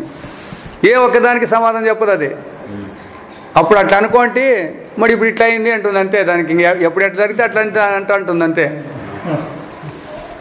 ఇంకా జాగ్రత్త స్వప్నం తోచు కాలం యొక్క స్వభావం, దాంట్లో కాలము దీంట్లో కాలం అంటారు కదా, ఎట్లా వస్తుందని. జాగ్రత్తలో కనప్పుడు ప్రపంచము 3 కాలములందు ఒకే రీతి ఉండును. 3 కాలాలంటే అవి ఉండును. కానీ స్వప్నమున ప్రతిదినము ప్రతిపర్యాయము ప్రత్యేకమైన ప్రపంచంలో కనబడుతుండును కదా అనే ఆక్షేపం కూడా పై యుక్తిచే పరిహరింపదగను. ఇంతకుముందు ఈ యుక్తి చెప్పినాం చూడండి, జాగ్రత్త స్వప్నాలు 2 సమానం, దాంట్లో తీసేయచ్చు. ఎందుకనా జాగ్రత్త దృష్ట్యా చూసినప్పుడు స్వప్న దృశ్యములు వేరువేరు విధంగా తోచుట నిజమే. కానీ స్వప్నమందు మనకు ఇప్పుడే నా ముందు ఒక ప్రపంచం తయారై కనిపించుదని మనం భావింపం కదా. మెలకు వచ్చినాక స్వప్న ప్రపంచం వేరే అంటారు. కానీ మీరు స్వప్నం లేకపోతానే మీ ముందు ఉండే ప్రపంచం జనాలు చూసి ఏమప్పా ఇది ఇప్పుడు తయారైంది అని ఎవరికైనా అనుకునేకుందే? ఎవరికీ లేదు కదా. ఎప్పుడో అనాది, ఎప్పటి నుంచి పుట్టిందో ఎప్పుడు పోతుందో ఏం కథ అనేది ఆడు కూడా ఇదే మాట్లాడుతుంటాం. అప్పుడు ఆ ప్రపంచం ఎంతో కాలం నుండి ఆ విధముగానే ఉన్నదని భావించుందము. ఆ ప్రపంచం ఇప్పుడు కనపడదు కదా అని ఆక్షేపమునకు ఈ ప్రపంచము కానీ దీని అవస్థ కానీ మనకు స్వప్నం లేనే లేదంటే పరివృత్తి అని గమనింపలేను. ఇప్పుడు స్వప్న ప్రపంచం ఇప్పుడు లేదు కదా అని మీరు అంటున్నారు. అయితే జాగ్రత్త ప్రపంచం స్వప్నంలో ఏడన్నా కనపడిందే? ఉంటే మరి ఎందుకు కనపడకూడదు? అనాది అనంతమని అది ఎందుకు కనపడకూడదు ఆడ? ఇది వేరే అది వేరే అనుకోండి, అంతా ఒకటే అనుకుంటుంది. అంతా ఒకటే ప్రపంచం. అప్పుడు ప్రపంచం, ఇప్పుడు ప్రపంచం. మీరు ఇప్పుడు ఎప్పుడు చెప్తాడు? ఇప్పుడు కాలం అని గురించి మీరు మాట్లాడుతున్నారు కదా. ఆ కాలం యొక్క స్వభావం దాంట్లోనూ దీంట్లోనూ అంటే దీంట్లో సత్యంగా ఉంటుంది, అది సరిగా లేదని మీరు అంటున్నారు కదా. సరే, దానికి అర్థమేమి? ఇది ఎప్పుడూ ఉంటుందంటే స్వప్నం వచ్చినప్పుడు ఇది ఆడుంటుంది. మరి కాలం ఎట్లుంటుంది? ఇంక ఇప్పుడు జాగ్రత్త కాలం ఎట్ల నుంచి తెస్తారు దాన్ని? లేదు. అదే మరి పరికృతి అంటే అంతే. దీని ఎప్పుడైతే మా ఊరు 5 మైళ్ళు ఉందని నువ్వు అంటావు అనుకో, మేమేం చెప్పాలా? మీ ఊరు మా ఊరికి 5 మైళ్ళు ఉందని చెప్పాలి. కానీ కొత్త సమాధానం వెతలాడే అవసరం లేదు ఇక్కడ. అట్లా జాగ్రత్త ఎప్పుడైతే స్వప్నాన్ని తీసేసిందో స్వప్నం కూడా జాగ్రత్త తీసేస్తుంది. స్వప్నం నేనున్నప్పుడు నువ్వు ఎప్పుడన్నా నా దగ్గరికి వచ్చింటివి అని అడుగుతుంది. అది బాగా క్లియర్గా అడుగుతుంది. ముల్లదేమే నేను నీ ముందు లేనంటివి, నువ్వు నా ముందు ఉంటే చెప్పు అంతే. ఇదే పరికృతి అంటే. దీనికి సమాధానం ఇదే.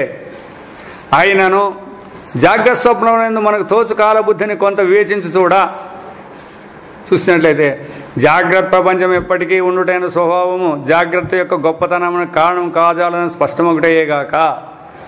జాగ్రత్త కాలం ఎప్పుడూ ఉంటుంది, స్వప్నం ఉంది వచ్చిపోతూ ఉంటుంది అని అంటాడమే, అది కాదనమాట. జాగ్రత్త స్వప్నములు స్వతంత్రావస్థలనియు వానికి పరస్పరం సంబంధం ఏమాత్రం లేదని ఇంకా పరస్ఫుటమగును. దాని కాలం ఇక్కడ లేదు, దీని కాలం అక్కడ లేదంటే దానికి అదే స్వతంత్రం, దీనికి ఇదే స్వతంత్రం అనేది కూడా మనకు తెలిసిపోతుంది. కాన ఇప్పుడు ఈ విషయమును గ్రహింతము. కాలం అనగా ఏమి? చూడు ఎట్లా తీసుకుంటారు చూడు. మాకంతా తెలిసిందని కూర్చుంటే ఒక్కొక్క ప్రశ్న వేస్తే ఎట్లా బుద్ధిమంతుడు కూడా నిలబడి ఏమేమో వదలాల్సి వస్తుందన్నమాట. అను విషయమున ప్రాచీన తత్వవేత్తలందును ఆర్వాచీన తత్వవేత్తలను వైమత్యం కలదు. డిఫరెన్స్ ఇద్దరిలోనూ ఉంది. వీళ్ళు ఒప్పుకోరు, వాళ్ళు ఒప్పుకోరు అని. మరి కాలం అని అందరూ ఎందుకు మాట్లాడాలా? వాళ్ళు కాలమే అంటారు, వీళ్ళు కాలమే అంటారు. మరి ఎందుకు డిఫరెన్స్ ఎందుకు వచ్చింది వీళ్ళకి? కాలం అనబడు వస్తువే లేదనియో అది ఆకాశం యొక్క రూపాంతరం అనియో మన దేశమందరూ కొందరు దార్శనికులు వాదించుతుండిరి. కాలం అనేది స్వతంత్రంగా లేదప్ప, ఉండేది ఆకాశమే. ఆకాశంలోనే వీటి నుంచి ఆడికి పోయినారు అంటే ఎంతకాలం పట్టింది అని దాంట్లో చెప్తారు అని. కాలమే స్వతంత్రంగా లేదు అని చెప్పేది. ఆకాశమే కదా కాలానికి ఆధారం, లేకపోతే ఎట్లుంటుంది? ఎప్పుడు అడతారు కదా మీరు, ఏదైనా పని చేసినప్పుడు ఎవరు ఎంతసేపు నుంచి ఎంతసేపు చేస్తారనే కదా అడిగేది, లేదా ఎప్పటి నుంచి ఆడిపోయినారనేది ఇట్లా అడిగేది. కాబట్టి అట్లా అని కొందరు. ఇంకా వాదించరు. సూర్యాదుల బహప్రకాశం వలన మనకు వస్తువులు తోచినప్పుడు, సూర్యుని యొక్క కాంతిలో మనకి వస్తువులు కనబడేటప్పుడు ఆ తోపిక వికారమును కొలుచుటకు మనం ఉపయోగించు ఉపాధి ద్రవ్యమునే కాలమని తార్కకులు నిర్వచించుచుండిరి. ఎవరు? ఈ తర్కం చేసేవాళ్ళు అన్నమాట. ఇంకా పాశ్చాత్యులందు ఈ విషయమైన విభిన్నాభిప్రాయములు గలవు. ఒక్కరు కూడా కాలం అనే దాని మీద ఒక్కరికి నమ్మకం లేదు. కాలం కేవలం మనకు కల్పితమని కొందరు చెప్పిరి. మరికొందరు అయ్యేది విచారమునకు అత్యవసరమైన విజ్ఞాన ఆకార విశేషమనియు, ఇంకా కొందరు ఆయా వ్యక్తులకు సంబంధించిన కాలమే గాక సార్వత్రికమైన ఆదిభౌతికమైన కాలముండు కలదనియు, కొందరు కాలం సాపేక్షికము నిరపేక్షకము అనియు ద్విధమనియు, కొందరు కాలం ఆకాశమును కలిసి ఉన్న 4 కొలతలు గల తత్వ విశేషమని భావించి ఉన్నారు. కానీ ఈ కల్పనలందు ఏదేది నిజమని గ్రహించుట మన ప్రస్తుత విచారం కాదు. వాళ్ళు ఎంతమంది వదిలినా కూడా మనకేమో సంబంధం లేదు అని. అయితే జనం అందరూ ఎవరెవరి గురువుని బట్టి వాళ్ళ దగ్గరే వాళ్ళ సిద్ధాంతాలనే పట్టుకుంటారనమాట. కాలమను కల్పన మనకందరకు కలదని విషయం మాత్రం సత్యము. కల్పన అదేమో కాలమేం లేదు, అయినా కాలం ఉంది అని. నిద్రలో ఏడుందప్ప కాలము మరి అట్లా. అందుకే ఈ ఉపాయాలు పెట్టుకుంటేనే అట్లా వచ్చేది. లేకపోతే అవునప్ప కాలం అనేది ఎప్పుడు లేకుండా పోయింది, ఎప్పుడు ఉంది కదా అని అంటారు. కాలం అనేది ఒక కల్పన, ఉండేదైతే సత్యం అంటాము. కల్పన అంటే లేనిది కల్పించుకుంటాము అని అర్థం ఇక్కడ. అంతే. కాలం అనేది కల్పన విషయం అందరికీ ఉంది. ఇది ఎవరికి ఒకరికైనా క్వశ్చన్ కాదు. అది జాగ్రత్త ఉన్నదే కాక స్వప్నమునందు కలదని విషయమును మనం విస్మరింపరాదు. మీ జాగ్రత్తలోనే కాదు కాలం ఉండేది, స్వప్నంలో కూడా కాలం ఉందనేది మర్చిపోద్దండి. కాలమును కల్పనందు ఏమేమి అణిగి ఉన్నదన్న విషయమును పరిశీలించము. ఈ కాలంలో ఏమేమి ఉంది దాన్ని మొదట పరిశీలించాలన్నమాట. బయట వస్తువులు తోపకయే అంటే బయట వస్తువులు కనబడుకోకుండా, అనగా మన మనస్సులోని భావనలను వీడి కాలమన తత్వం లేనే లేదు. మొదటి పాయింట్ ఇది. బయట వస్తువులు కనబడే దాని నుంచి కాలం అనేది బహిర్గతమైందే కానీ, అందుకే నిద్రలో ఏ వస్తువులు లేవు కాబట్టే కాలం అనేది అక్కడ లేదు. ఇక్కడ వస్తువులు ఉన్నాయి కాబట్టి కాలం అనేది స్వప్నంలోనూ నిద్రలోనూ మెలకులోనూ వస్తుందన్నమాట. వస్తువులు కానీ భావాలు కానీ కాలాధారం లేక ఉండజాలవు. ఏవైనా కానీ వస్తువులు కానీ భావనలు కానీ ఉండాలప్ప అంటే కాలాన్ని ఆశ్రయించే కాలంలోనే ఇవన్నీ కనపడాలి. కాలం లేకపోతే అవి కనపడతాయి? లేవు. ఇంతకుముందు ఈ విధముగా ఉండెను, ఇప్పుడు ఈ విధముగా ఉన్నది. ముందు ఈ విధముగా మారనని వివరించుటకు కాలమున వస్తువులు విధములకు పరిణామం నందుతున్న రుజువగును. ముందు అట్లుండే, ఇప్పుడు ఇట్లుంది, ముందుకు ఎట్లయితుందో అంటే కాలము వచ్చినట్లయింది. కాలమందు వస్తువులు పరిణమించున్న బుద్ధి కూడా కాలకృతమే. కాలాన్ని బట్టే ఇవి మార్పు చెందాయి అనేది బుద్ధిలో వచ్చినది కాలకృతమే. అది కూడా మార్పు అనేది కూడా. వర్తమాన కాలంతో ఉన్న వస్తువులను మొత్తముగా ఉన్నవి అని వివరించున్నాము. ఇవన్నీ ఇప్పుడు ఉన్నాయప్ప అని అంటున్నాము. భూతకాలమందు ఉన్న వస్తువులను జ్ఞప్తికి తెచ్చుకొని వెనకలు ఏమేమి ఉండేది తెచ్చుకొని అందు కొన్ని వస్తువులు ఇప్పుడు లేవనియు మరికొన్ని కలవనియు భావించున్నాము. వర్తమానంలో ఉన్నాయి, ముందు ఇప్పుడు మనం అంటాం కదా, ముందు ఉరుకొండలో ఇట్లుండే, అనంతపురం ఇట్లుండే, ఇప్పుడు చూస్తే ఎన్ని ఇండ్లు అయినాయని అంటాడు చూడండి. అవన్నీ మరికొన్ని అప్పుడు ఉండినవి ఇప్పుడు ఉన్నవి అని వివరించున్నాము. అప్పుడు అవ్వకుండా ఇవి ఉన్నాయని కూడా చెప్తున్నాం. భవిష్యత్ కాలమున కనపడగల వస్తువులలో కొన్నిటిని ఇప్పుడు ఉండియు అప్పుడు ఉండుననియు మరికొన్నిటిని ఇప్పుడు లేవు కానీ ముందు ఉండగలవని వివరించేదాము. భవిష్యత్తులో వచ్చేదానికి ఇప్పుడు మనకంతా ఈ అణుయుగం కంటే ముందు ఇదంతా ఉండే, ఇప్పుడు మళ్ళీ కొత్త కొత్త వస్తానని చెప్తాంటారు కదా, భవిష్యత్తులో ఇంకా ఏమేమి వస్తుందో అనేది. ఈ వ్యవహారం అంతటా కాలం ఒకే రీతి ప్రవహించుదని విశ్వసించి దానిని కొల్చుటకు ఇదంతా ఇట్లే కంటిన్యూగా ఉంది అని మొదట నమ్ముకోవడం. దాన్ని పెట్టుకొని పగలు రాత్రి గంటలు నిమిషాలు మున్నగు ప్రమాణములు కూడా కల్పించుకున్నాము. అయినను ఇష్టమైన ఒకానొక అనుభవం ఇంకనూ ఉన్నప్పుడు, నీకేదైనా ఇష్టమైన అనుభవం ఉన్నప్పుడు, లేక ఇష్టమైన ఒకానొక అనుభవం ముందు కలుగునని మనం నిరీక్షించినప్పుడు, ఇప్పుడు ఇట్లుండాము, కారు ఉంది, ముందుకు విమానం తెచ్చుకోవాలా అని కలిగినట్ల నిరీక్షించినప్పుడు కాలము నిదానముగా ప్రవహించినట్లు ప్రతీతమగును.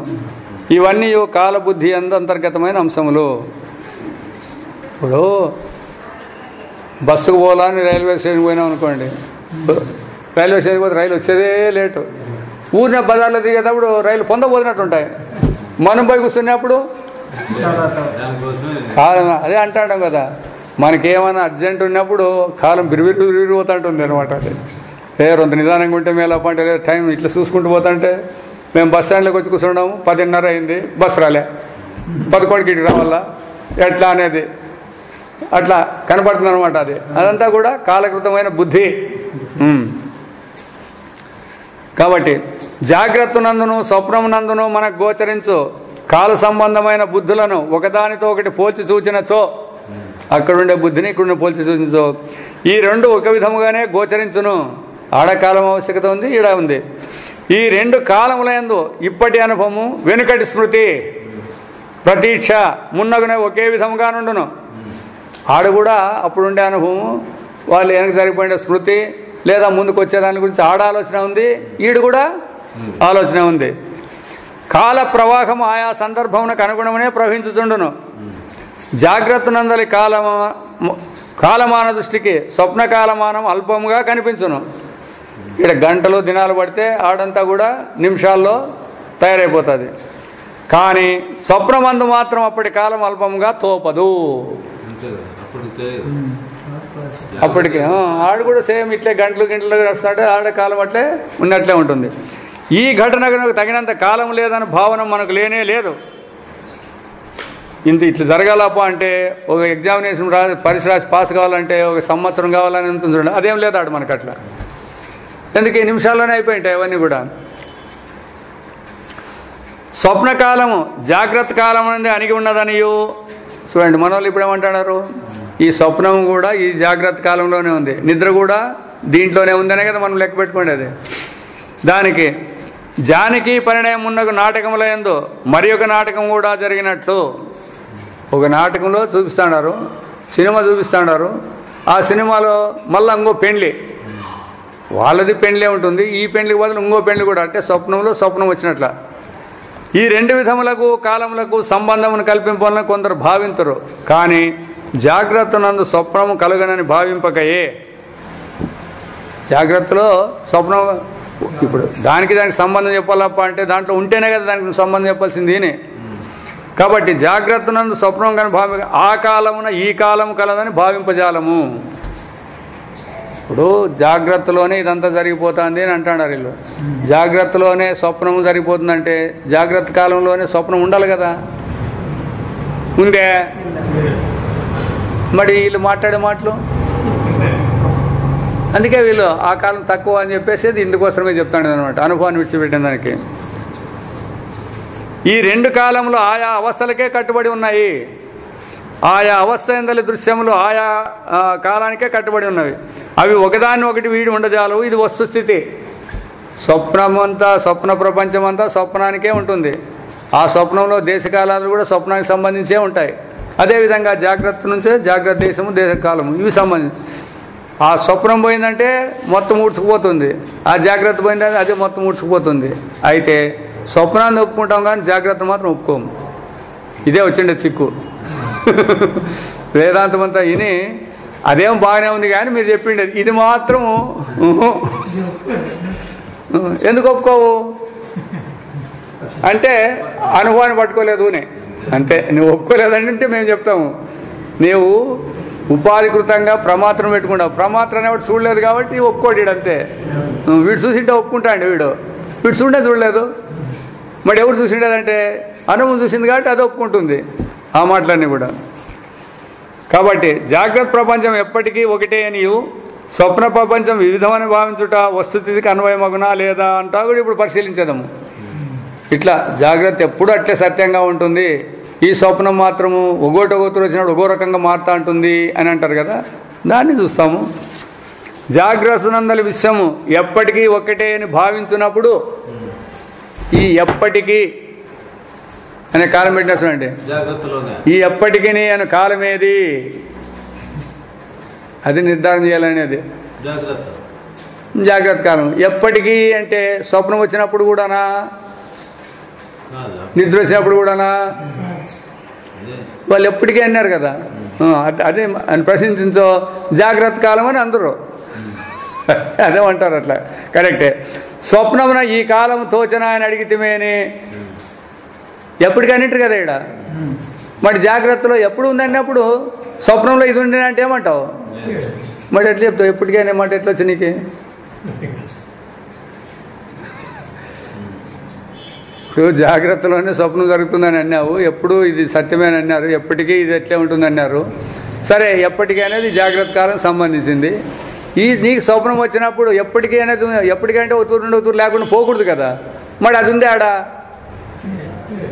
ఈ జాగ్రత్త కాలం ఎప్పటికైనా పదం ఆడు ఉందే అని లేదు కదా. మరి లేదని చెప్పేదాము. ఈ విధముగానే స్వప్న సమయం అచ్చడి ప్రపంచం ఎప్పటికీ ఈ రీతిగానే ఉండదని కనిపించునా లేదా అని అడుగుట న్యాయమేగును. చూడప్పా, ఆడ స్వప్నంలో ఉన్నప్పుడు ఈ స్వప్న ప్రపంచం ఎప్పుడు ఉంటుందా లేదా అంటే ఏమంటారు? ఆడ ఏమంటారు?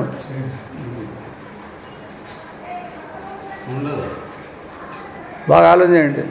స్వప్నంలో ఉన్నప్పుడు స్వప్న ప్రపంచం వచ్చేవాడన్నవాడు ఈ ప్రపంచం అసత్యము అంటే మీరేమంటారు?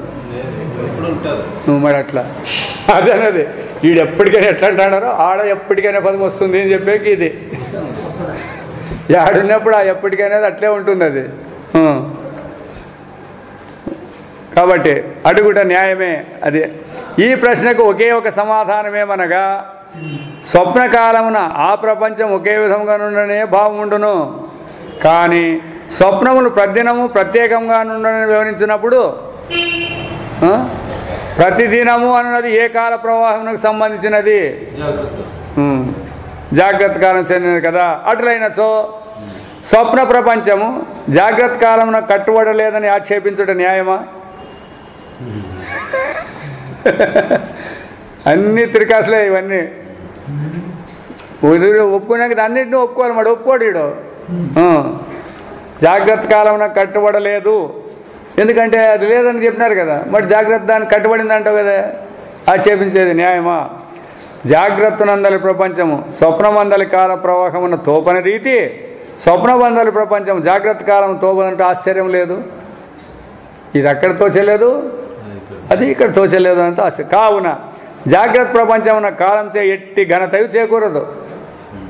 ఇది ఎప్పుడు ఇట్లే ఉంటుందని మీరు అంటారే, అంత మాత్రం చేత ఈ జాగ్రత్తకేమో గొప్పతనం ఏమో లేదన్నమాట. అది ఎందుకంటే మీకు ఈ అవస్థలో ఉండరు కాబట్టి అది అంటారు అంతే. అది తన కాలంచే సంబంధమై ఉండను, దాని కాలానికి అనుసరించి అది ఉంటుంది అంతే. దీనివలనే స్వప్నమందలి విశ్వము ఆ వ్యవస్థ యొక్క కాల ప్రవాహం సంబంధం ఒకటి వలన దాని యందు ఈ విషయం ఎట్టి కొదవలేదని గ్రహించవలేను. ఎందుకంటే ఈ రెండిటికి సామ్యం చెప్తాడు అనమాట. ఇప్పుడు ఇంకా జాగ్రత్త స్వప్నముల యందు ప్రతీతమగు దేశ నిమిత్త బుద్ధులు స్వతంత్రములుగానున్నవి. ఇంతవరకు తెలిపిన యుక్తులను జాగ్రత్త స్వప్నముల దేశ నిమిత్త బుద్ధులకు అన్వయించుకొనవలయను. ఎందుకనా కాల ప్రవాహమే రీతి రెండవస్థలకు భిన్నముగా ఉన్నదో ఆ రీతియే దేశ నిమిత్త బుద్ధులు భిన్నములుగా ఉంటాయి. ఇప్పుడు కాలానికి చెప్పినారంటే టైం గురించి చెప్పినారనుకో, ఇంకా దేశం అంటే స్పేస్ కూడా అంతే. ఆ స్వప్న దేశానికి సంబంధించిన స్వప్నంలో అట్లే ఉంటుంది. ఈడుండేది ఈడట్లా. అందుకే ఒక ఉదాహరణ చెప్తే కాలానికి చెప్తే దేశానికి చేసుకోవాలా, దేశానికి చెప్తే కాలానికి కూడా అన్వయించుకోవాలా. దాని దేశం వేరే, దాని కాలం వేరే, దీని దేశం వేరే, దీని కాలం వేరే, దీని వస్తువులు వేరే, దాని వస్తువులు వేరే అని ఇట్లన్నీ కూడా అన్వయం చేసుకోవాలా. జాగ్రత్తనకును స్వప్నమునకును సమాన కాలం ఆధారంగా లేని విధమున ఈ రెండిటికి కాలం ఆధారం లేదు. వానికి సమాన దేశాధారం కూడా లేదు. దేశాధారం లేదు, కాలాధారం కూడా లేదు. సమానమైన కార్యకరణ నియమం కూడా లేదు. ఈడెట్లుంటే ఒక కార్యం చేసేకి కారణం ఎట్లుంటుందో ఆడ అట్లే ఉండాలనే నియమం లేదు. ఆ కారణానికి ఆ కార్యం అక్కడ ఉంటుంది, ఆ కార్యానికి సంబంధించిన కారణం ఆడుంటుంది. ఆయా దేశ నిమిత్తములు ఆయా అవస్థ కట్టుబడి ఉండును. అనగా ఈ రెండవస్థల దేశకాల నిమిత్తములకు పరస్పర సంబంధం ఇసుమంతయు లేదు. అందుకే ఇవే హెగ్గుర్తులు అని చెప్పినాం కదా మనం మొట్టమొదట. స్వప్న ప్రపంచం స్వప్నానికి సత్యము, జాగ్రత్త ప్రపంచం జాగ్రత్త సత్యం, అవస్థల వస్తువులకు పరస్పర సంబంధం లేదు అని చెప్పినాం చూడండి. అవి అమావాస్య రాత్రి మైసూరులో తన మేడలో నిద్రించున్న ఒకానొక పార్శ్వవాయు రోగి, నడిచేకి లేదు వీనికి, మట్ట మధ్యాహ్నము తానొక మహాసాగరమున పడి, అంటే మట్ట మధ్యాహ్నంలో సముద్రంలో పడి ప్రాణరక్షణార్థం ఈదుతున్నట్లు కలగాంచవచ్చును. అది కాలు లేనోడు ఈదులాడుతున్నాడు ఆడ ఎప్పుడు మట్ట మధ్యాహ్నం. ఈడెట్లున్నాడు అమావాస్య అర్ధరాత్రి వద్దు పాస్ నిద్రపోతున్నాడు ఈడు. ఇట్లుండా ఈ రెండవ స్థలం ఎందుకు కనబడే విషయంలో గట్టి సంబంధం కూడా కల్పించడానికి శక్యం కాదు. కాలంలో కల్పిస్తారా,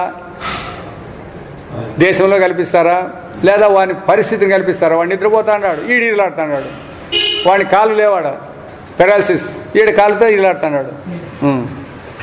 ఈ రెండవ స్థలం ఎందుకు కనిపించు? శరీరేంద్రియ మానసాదులు పరస్పరం అత్యంత భిన్నములైనట మన అనుభవం కలదు కదా. పగలంతయు భిక్షమెత్తి రాత్రి భుజించి ఒక దేవాలయం నిద్రించున్న అష్టావక్రం వంటి బ్రాహ్మణుడు తన స్వప్నమున తాను శత్రువులను యుద్ధమున గెలిచి పట్టపు ఏనుగుపై ఊరేగుచూ సామంతరాజుల చేతను ఇతరుల చేతను ఉపచారములు గైకొనుచు తన రాజధానిని ప్రవేశించున్న మహాచక్రవర్తి వలె గాంచును కల. పగలంతా అడుగుతునేవాడు, స్వప్నంలో రాజు వస్తుంది. ఇట్టి అత్యంత విలక్షణములకు రెండు విధములకు దేహములకు ఎట్టి సంబంధమును లేదంటే సుస్పష్టము. ఈడ అడుగుతునే బ్రాహ్మణుడు, ఆడ రాజు అయినటువంటి వాడు, ఎట్లా ఈ దేహాలకు ఎట్లా సంబంధం కలుపుతారు? లేదు. ఈ రెండు ఒకే వ్యక్తి సంభవించిన రెండు ఘటనలను భావింపదగునా? ఇది ఇప్పుడు మనం చేయాల్సిన విషయాలప్ప. స్వప్నము మాకే వచ్చింది, నిద్ర నాకే వచ్చింది అన్నప్పుడు ఇప్పుడు మీరు ఆలోచన చేయండి. ఈ రెండు ఘటనలు ఒకే వ్యక్తి సంభవించినవే.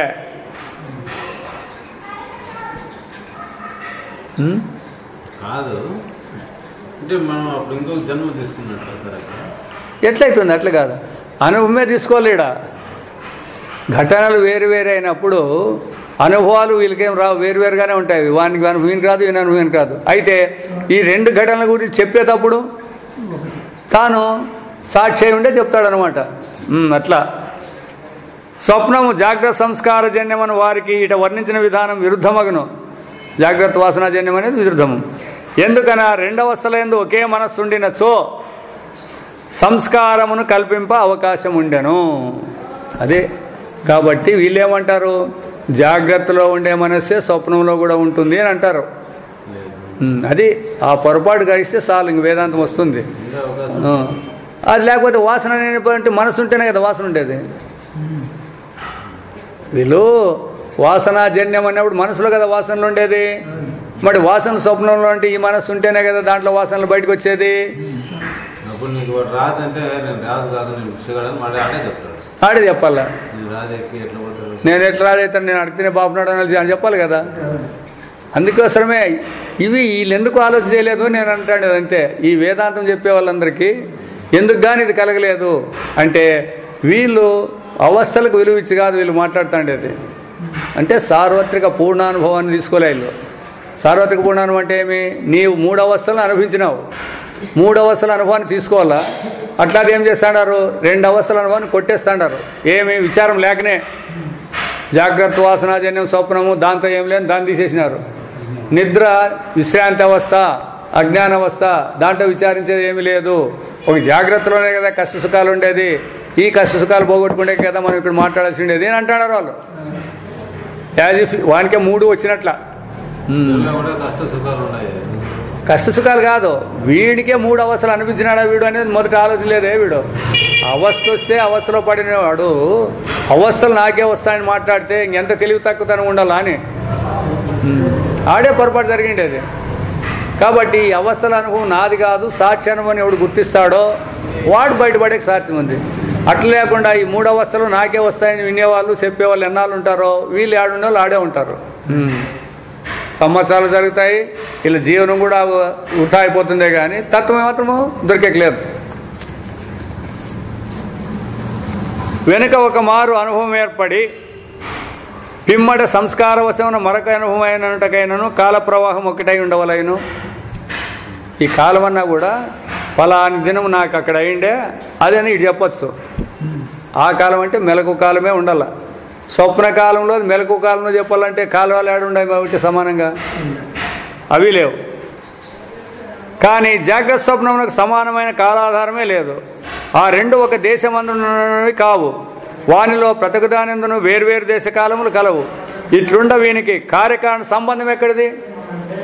జాగ్రత్త వాసనాజన్యం స్వప్నం అనేది, జాగ్రత్త వాసనాజన్యం అనేది కారణము, స్వప్నం అనేది కార్యము. అంటే ఎట్లెట్టు పొందేది దీని? మరి ఎవరైనా కానీ ఇంతవరకు మాట్లాడుతున్నారా? ఎన్నిసార్లు చెప్తుంటారు వీళ్ళందరూ. వీళ్ళు ఒక్కరు ఎవరైనా దీన్ని ప్రతిఘటించిన వాళ్ళు ఉంటే కన్నా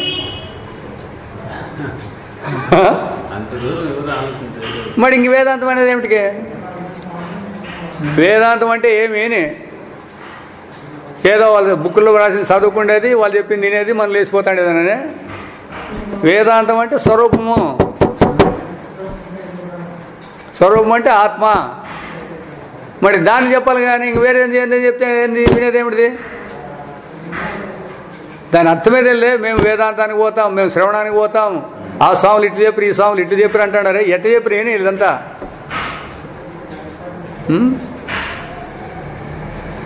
కాబట్టి కార్యకారణ సంబంధం ఈ అవస్థలకు లేనప్పుడు అవస్థకే లేదు. జాగ్రత్త వాసనాజన్యమే స్వప్నమనువాదం నిరాధారము. అవస్థనే సత్యం కాదన్నప్పుడు అవస్థలో ఉండే మెలకులో ఉండే వాళ్ళందరూ ఎట్లా సత్యమవుతారు? వాళ్ళ క్రియాకార్యపదాలు ఎట్లా సత్యమవుతాయి? అవస్థే వచ్చిపోతుంది. మెలకు అవస్థ వస్తుంది, మెలకు అవస్థ పోతుంది. స్వప్నావస్థ వస్తుంది, స్వప్నావస్థ, నిద్ర వస్తుంది, పోతుంది. అవి వచ్చిపోయేటి సత్యమా? సత్యం కాదు. మరి దాంట్లో ఆ అవస్థలో అవే సత్యం కానప్పుడు దానిలో ఉండే ఈ మెలకులో ఉండేటువంటి ఈ వ్యక్తుల ఆస్తిపాస్తులు, వీళ్ళ వ్యవహారం అంతా సత్యమా? మరి తట్టుకోండి. ఈ మాటలు విన్నాక తట్టుకుంటే చెప్పపా, తట్టుకుంటారా ఎవరన్నా? రేపు ఈ వేదాంతమే వద్దు, ఆడిపోయేది ఎందుకు, ఇట్లా అంతా వినేదేంటికి? అది అందుకే ఇది రాజవిద్య, ఇది రాజవిద్య అని చెప్పినారు. సామాన్యుడు వినే తట్టుకుంటే కాదు. ఎట్లయితే క్షత్రుడు యుద్ధంలోకి పోతానంటే చంపేదానికి సిద్ధంగా ఉండాలి, సచ్చేదానికి సిద్ధంగా ఉండాలా. విచారం చేయాల. తట్టుకోలేరు కదా. ఇంత సంపాదించి పెట్టినానే నేను, నా ఆస్తిని లేకుండా చేస్తాడారు, నన్ను లేకుండా చేస్తాడారు కదా అని వాళ్ళు అనుకుంటారు. నిన్ను పరమాత్మ చేస్తాడనే జ్ఞానం లేదు.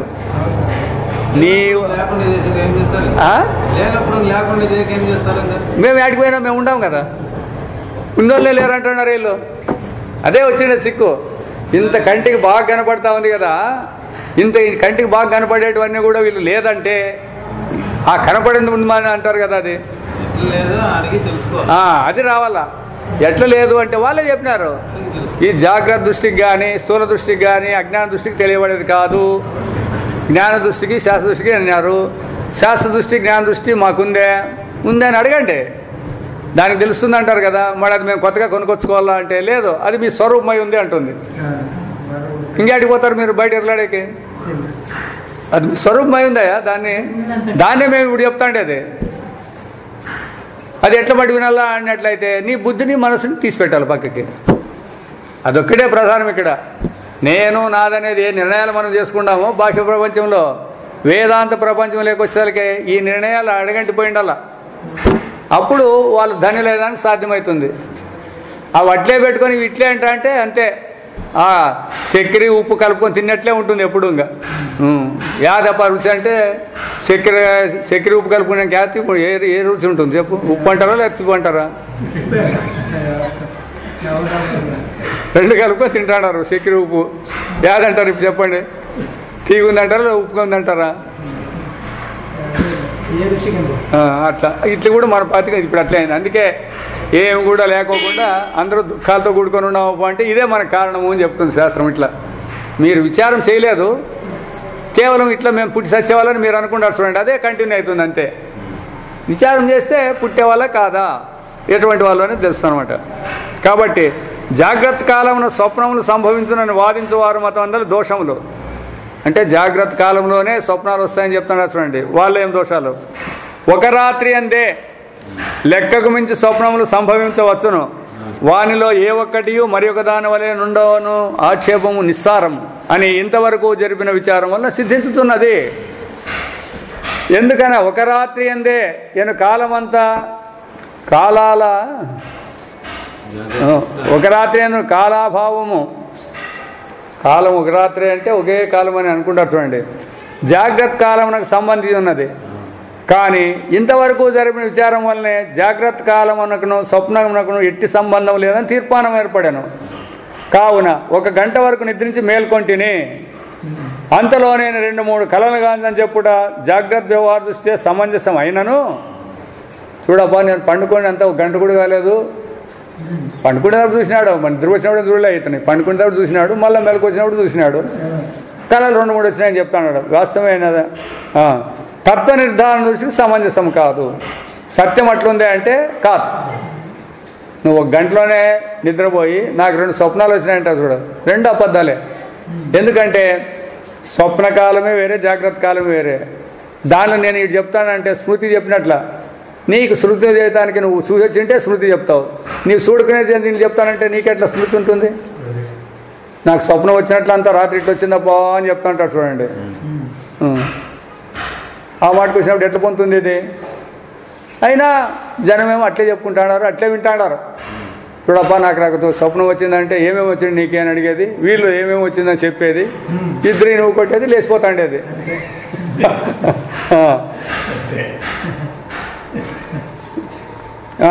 చెప్పుడు జాగ్రత్త సమంజసం. కాబట్టి ఎందుకనా జాగ్రత్త కాలమున స్వప్నము సంభవింపజాలదు. ఎందుకంటే జాగ్రత్తలోనూ దర్శనమే, స్వప్నంలోనూ దర్శనమే ఉంటాయి. మరి 2 దర్శనాలు ఉండాలి మనకి. ఇప్పుడు స్వప్న దర్శనము ఉండాలా, జాగ్రత్త దర్శనము ఉండాలా. ఎట్లుంటాయి అవి? ఒకే దాంట్లో ఇట్లుండటం వలన 1 రాత్రి అందు అనేక స్వప్నమును కలుగునన్న వాక్యం అర్థరహితము. అయినా ఎవరు ఒప్పుకోరు దీన్ని, ఎవరు పండితులను ఒప్పుకోమని చూస్తాము, మనమే వద్దు. ఇప్పుడు వేరే ఇది చెప్తాంటారు చూడండి, ఎవరు అష్టావధానాలు శతావధానాలు చెప్పారు, వాళ్ళ దగ్గర పెడదామండి. ఒకే రాత్రి అందు అనేక స్వప్నాలు వస్తాయి లేదంటే వస్తాయని అంటారు, వాళ్ళు కూడా అంటారు. అందుకే చెప్పేది వేదాంతములో అందరూ అజ్ఞానులు అంటే దాన్నే అబద్ధం. ఒకరినే కాదు, ధనికులు, దరిద్రులు, షావుకారులు, బీదోళ్ళు అందరూ కూడా ఒకటే అనేది చెప్తాంటారు అనమాట. ఈ విధముగానే నా 25 గంట నిద్రలో ఏ 10 ఏళ్ళ వ్యవహారం తోచును కదా. ఒక 25 గంటలోనే 50 ఏళ్ళ వ్యవహారం అంతా పెండ్లై పిల్లలై చదువులకు పోయి వాళ్ళకి ఇదంతా అయినట్టు తోచును కదా. ఒక సూది కొనపై 1000 ఎదులు నిలిచి యుద్ధం వచ్చినట్లు కనిపించే కదా. ఎంత తిన్నప్పటికీ అచ్చడి కడుపు నిండలేదు కదా. ఇట్టి స్వప్నం ఎట్టు సత్యమగును మున్న ఆక్షేపములు జాగ్రత్త దేశ కాల నిమిత్తం స్వప్నం సంబంధపడిన ఉత్పన్నములగును. వీడు అడుగుతాడు ఇట్లా, అట్లాంటి వెంట సాధ్యమైతే ఇది అసాధ్యమని జాగ్రత్తలో. ఆడైందా లేదా? ఆడ అనుభవం పెట్టుని చెప్పు అంతే, మిగతాదంతా ఇక్కడ మాట్లాడే పని లేదు. ఈ రీతిగా స్వప్నమునుగా జాగ్రత్త దేశమును మూసుకొని స్వప్నమును స్వప్న దృష్టి చూపించో ఎట్లా కనిపించునో చూడు. ఈ జాగ్రత్త దృష్టి పెట్టి స్వప్నంలో ఎట్లా కనపడింది, ఒకే సూది పైన అంతమంది నిలబడిందా లేదా, జాగ్రత్త ఆలోచన చేయొద్దు. ఆడు నిలబడినట్టు కనపడిందా లేదా, ఎంత తిన్నా కడుపు నిండుకోకుండా ఉండింది ఆడు కనపడిందా లేదా. అది అసంఖ్యాకములుగా సంభవించున్న స్వప్నములలో ఏ ఒక్కదాన్ని గ్రహించి పరీక్షించినాను, ఎన్నో వచ్చినాయంటాడు కదా, ఏ దాన్ని పరీక్ష అయ్యేది పై తెలిపినట్లు జాగ్రత్తకు సమానమైండును. జాగ్రత్త యొక్క కాలదాసాలకు కానీ ఘటనలకు కానీ మెలకు కానీ కొంచెం కూడా లెక్కింపక మన భావన వ్యవహారం అట కొనసాగి ఉన్నది. కావున ఏ స్వప్నమైనను జాగ్రత్త కాలమున కలగజాలదు. మెలకులో ఉన్నప్పుడు స్వప్నం అనేది ఎట్టి పరిస్థితిలో కూడా కలిగేదానికి అవకాశం లేదు. కాన కళలు ఇంతకాలంలో కలిగానని 1 గంటలో 3 వచ్చిపోయినాయి అనేది మెలకు ఎందలి కాలమానంతో కొలుతుటకు శక్యం కాదు. ఎందులకన నిజముగా జాగ్రత్త స్వప్నములు స్వతంత్రావస్థలో. మరి ఎట్లా అంటే స్వప్నము అప్పటికి మెలకుగానే కనిపించును. ఇది ఫైనల్ అనమాట. ఇది ఇక మరి ఒక ఆక్షేపం మాత్రమే మిగిలి ఉన్నది. స్వప్నము నుండి మేల్కొన్న పిదవ ఇంతవరకు నేను ఇట్టి కలగాంచితిని నిజము కాదని తెలుసుకునేదాము. ఇంతవరకు మాకు స్వప్నం వచ్చిండే, మేలుకుంటానే ఇది సత్యం కాదు అని అంటాం. కానీ ఈ విధముగానే ఈ జాగ్రత్త ఏ ఇతర అవస్థ ఎందుకు బాధితమగును. ప్రశ్నలు బాగా నిండండి, ప్రశ్నలే వాళ్ళు వేసేది. ఆ ప్రశ్నలకు సమాధానం మామూలు చెప్పేకి రాదు ఎవరికి కూడా. ఇప్పుడు మెలకు వస్తానే స్వప్నం అనేది లేకుండా పోయింది కదా. అట్లా ఈ జాగ్రత్త అనేది కూడా ఎప్పుడు లేకుండా పోతుందో చెప్పండి అని అడుగుతున్నారు వాళ్ళు. స్వప్నమంతయు బాధితమగును, జాగ్రత్త బాధితం కాదు. ఈ తారతమ్యమైనను కట్టకడపడ నిల్చునో లేదో ఈ ఆక్షేపమున బాధితమగినది మిథ్యేనయు అబాధితమైనది సత్యమని భావించినట్లు స్పష్టము. ఈ విభాగం వలన తర్కమునకు ఎంత ఉపయోగమున్నను ఈ తారతమ్యం ఉన్నదని భావించినచో అది ఏది సత్యం అనే విషయమున స్పష్టపరచకు సహాయపడదు. మీరు తర్కానికి ఉపయోగిస్తాడారు. ఎట్లా? మెలకు వస్తానే స్వప్నం అనేది లేకుండా పోయింది కాబట్టి జాగ్రత్త అనేది ఎప్పుడు మీరు అవస్థ వచ్చినప్పుడు లేకుండా పోయిందని చెప్తారు. మెలకు లేదు అని చెప్పాలి కదా మీరు అని వాడు ప్రశ్న వేసిండేది. తర్కానికేమో ఇది బాగానే ఉంది, దీనికి సమాధానం చెప్పేది కూడా కష్టంగానే ఉంటుంది, పడదు. ఎందుకన్నా భ్రాంతి సమయంలో తోచున్నదంతా అప్పటికీ నిజం అనిపించును. కావున మనం నిజమని విశ్వసించిన ఒకనొక వస్తువు సత్యమా లేక మిథ్యా ఏంటో నిర్ధారించుటకు ఎట్టి లక్షణం కూడా దీనివల్ల లభింపదు.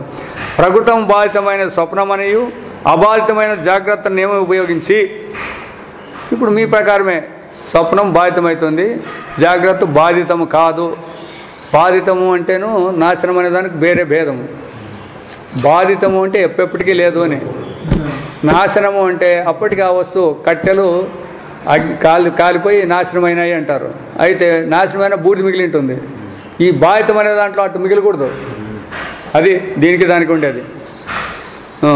కళ ఇట్టిదని నిర్దించడానికి శక్యమే కాదు. యాది కళ అంటే ఇప్పుడు అది జాగ్రత్త కట్లే ఉంటుంది. కళ అని ఎట్లాంటివి? ఇప్పుడు మనం ఉండేది ఇది కళ స్వప్నం అంటే ఏం చెప్తారు ఎవరైనా కానీ? జాగ్రత్త అంటారు అంతే. మరి కాబట్టి ఎప్పుడున్నా కూడా ఈ దర్శనావస్థలో ఎప్పుడున్నా కూడా జాగ్రత్త అంటామే కానీ కళా స్వప్నం అని అనం కదా. మరి మీరు కళ బాధితమవుతుంది ఇది జాగ్రత్తలో, జాగ్రత్త ఎప్పుడు బాధితం కాదని మాట్లాడతారు కదా. అవి రెండు డిఫరెన్స్ తెలిసింటే కదా నువ్వు ఆ మాట మాట్లాడేసిండేది. సంభవించినప్పుడు శక్యం. ఎందుకైనా స్వప్నం సంభవించినప్పుడు ఇది ఇక ముందు బాధితమగును కాన ఇది స్వప్నం అను జ్ఞానం మనకు కలగదు. అప్పుడు అది జాగ్రత్త అను జ్ఞానమే ఉండును. ఈ విధముగా అనుభవం గల అవస్థ అంతయు జాగ్రత్తగాను సత్యముగాను తోచుండ బాధితము కాదగినది స్వప్నమను నియమం పనికిరాదు. ఇది కూడా అంగరంచకపోతే ఇది కూడా పోవచ్చు కదా పోయేదానికి. ఇంతవరకు తెలిపిన విషయములను బలపరచు ఒకనొక అనుభవం గలదు. అది ఏదనా ప్రతి స్వప్నము తాను తోసు కాలమున జాగ్రత్తగానే ఉండును. అచ్చటి కాలము జాగ్రత్త కాలం వలె భూత భవిష్యత్ వర్తమాన రూపమున వ్యక్తమగును. భూతకాలమందు భవిష్యత్ కాలమందు ఎన్నియో జాగ్రత్తలుండి ఆ జాగ్రత్తనకే సంబంధించినట్లు తోచుతుండును. ఇంతేగాక ఆ జాగ్రత్తను కంటే నికృష్టమైన ఉనిగల ఎన్నియో స్వప్నములు ఆ అవస్థ కంటే ముందు మనకు కలిగినట్లు తోచుటయేగాక స్వప్నంలో ఉన్నప్పుడు కూడా అది జాగ్రత్తగానే తప్పుడు మనకు అక్కడ స్వప్నాలు వచ్చిపోయింటాయి. అవి నికృష్టమనే కలుగుతావుగా. ఆ స్వప్నములందు ఏ ఒక్కటి ఒకటి ఉన్నట్లు మరి ఒకటి ఉండలేదనియు జాగ్రత్తలు మాత్రము ఎల్లప్పుడూ ఒకే రీతిగా ఉన్నవనియును అప్పుడు మనం భావించి ఉందము. ఇట్టి స్వప్నములలో ఏదైనా ఒక దాని యందు తమరున్నప్పుడు ప్రస్తుత విషయమైన ఎవరైనా ఒక వ్యక్తి చర్చించడానికి సిద్ధమవుతారని భావింపుడు. అదే మనకైతే ఇప్పుడు ఈడు ఉండాం కదా, ఇది అది అని స్వప్నంలో మొదలు పెడదామండి. అప్పుడు తమ ప్రతిపక్ష స్వప్నమునకును జాగ్రత్తకును ఎట్టి తారతమ్యం లేదని వాదించని అనుకోనుడు. వాడు అంటాడు స్వప్నము ఒకటే జాగ్రత్త ఒకటే అని వాడు కొట్లాడతాడు అనుకున్నాడు. ఏడో స్వప్నంలోనే ఆ సందర్భమును జాగ్రత్తగా తోచున్న ఆ స్వప్న విషయమున తమరే భావం కలిగి వాదించాడు వారు. నువ్వేం వాదిస్తావు? ఇప్పుడు వాడు స్వప్నంలో ఏమంటాడప్ప అంటే ఇప్పుడు ఈ స్వప్నంలో ఉండే జాగ్రత్తకి ఇంతకుముందు పోయిండే స్వప్నానికి ఒకటే సంబంధము అని వాడు అంటాడు అనుకోండి. ఇప్పుడు నువ్వేమంటావు? ఆ మాటకి రెండు సమానం అంటావా? అంటావా?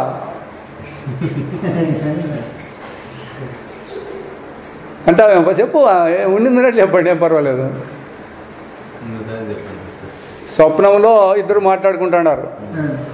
వీడు వచ్చేవాడు అంటున్నాడు, చూడబ్బా ఇంతకుముందు నీకు స్వప్నాలు వచ్చిపోయినాయి కదా, ఆ స్వప్నము ఇప్పుడు నువ్వు అనిపించే జాగ్రత్త కూడా రెండు ఒకటే అంటున్నాడు వీడు. నువ్వేమంటావు అప్పుడు?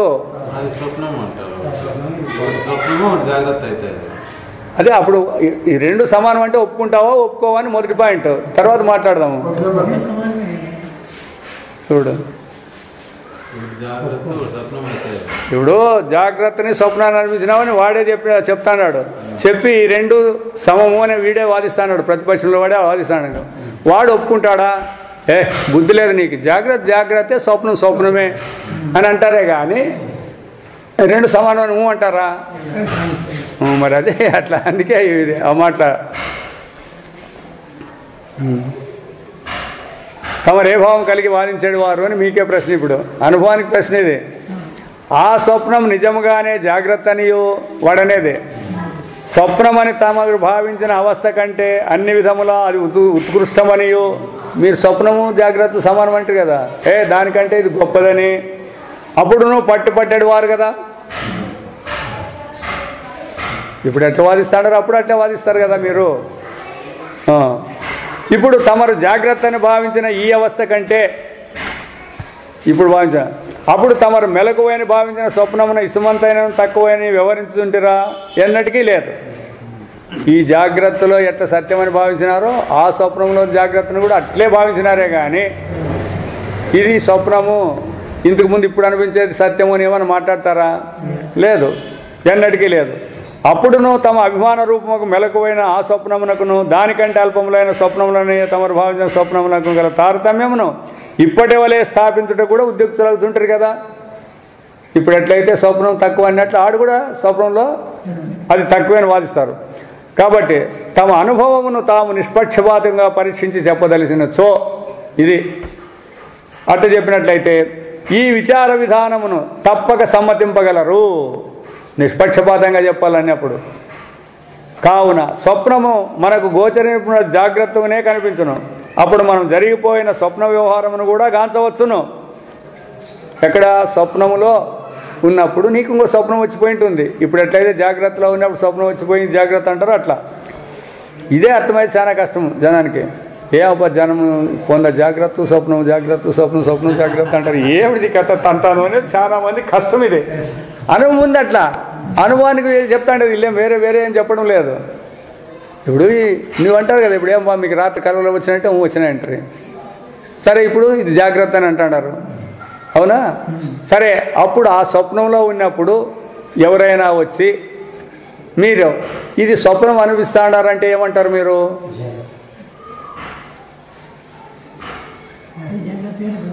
జాగ్రత్తగానే అనిపించినామంటారు. మరి స్వప్నం అని ఇప్పుడు అంటారు కదా, ఎట్లా అంటారు? మరి మేలుకున్నామంటే ఆడ నిద్రపోతాడు. మేలుకుపోయినప్పుడు ఆడ మేలుకొని ఉంటారు కదా, జాగ్రత్తగానే ఉంటారు కదా.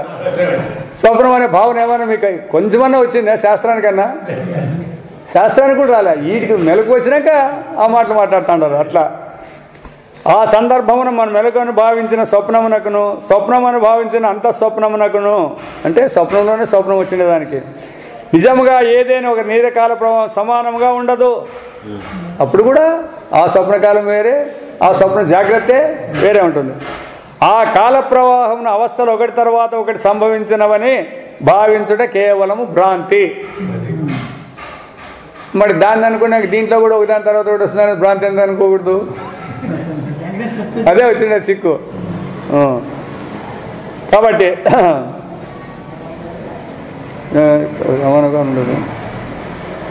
ఈ విధముగానే మనం ఇప్పుడు జాగ్రత్తని తెలుసుకున్న అవస్థను స్వప్నములని భావించిన అనేక అవస్థల కాల ప్రవాహం లేనే లేదు. కావున స్వప్నమైన పిద మెలకువైన కానీ మెలకు కలిగిన పిద స్వప్నం కలిగిన కానీ వివరించుట జాగ్రత్త అభిమానం వలన కలిగిన భ్రాంతి తప్ప మరేమి కాదని నిశ్చితమయ్యను. ఒకటైన తర్వాత ఒకటికి వస్తే క్వశ్చనే లేదు. కాబట్టి జాగ్రత్త స్వప్నముల సామ్యత, దాని ఉపసంహారం ఇది మళ్ళా చెప్పుకున్నామండి. ఓం అసతో మా సద్గమయ తమసో మా జ్యోతిర్గమయ మృత్యోర్మా అమృతంగమయ. ఓం సమావతు భునక్తు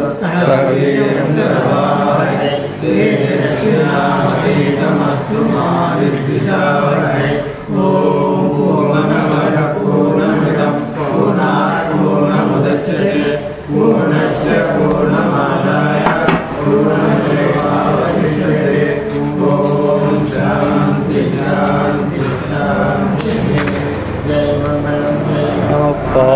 పతి హర మహాదేవ్. రమణ గోవింద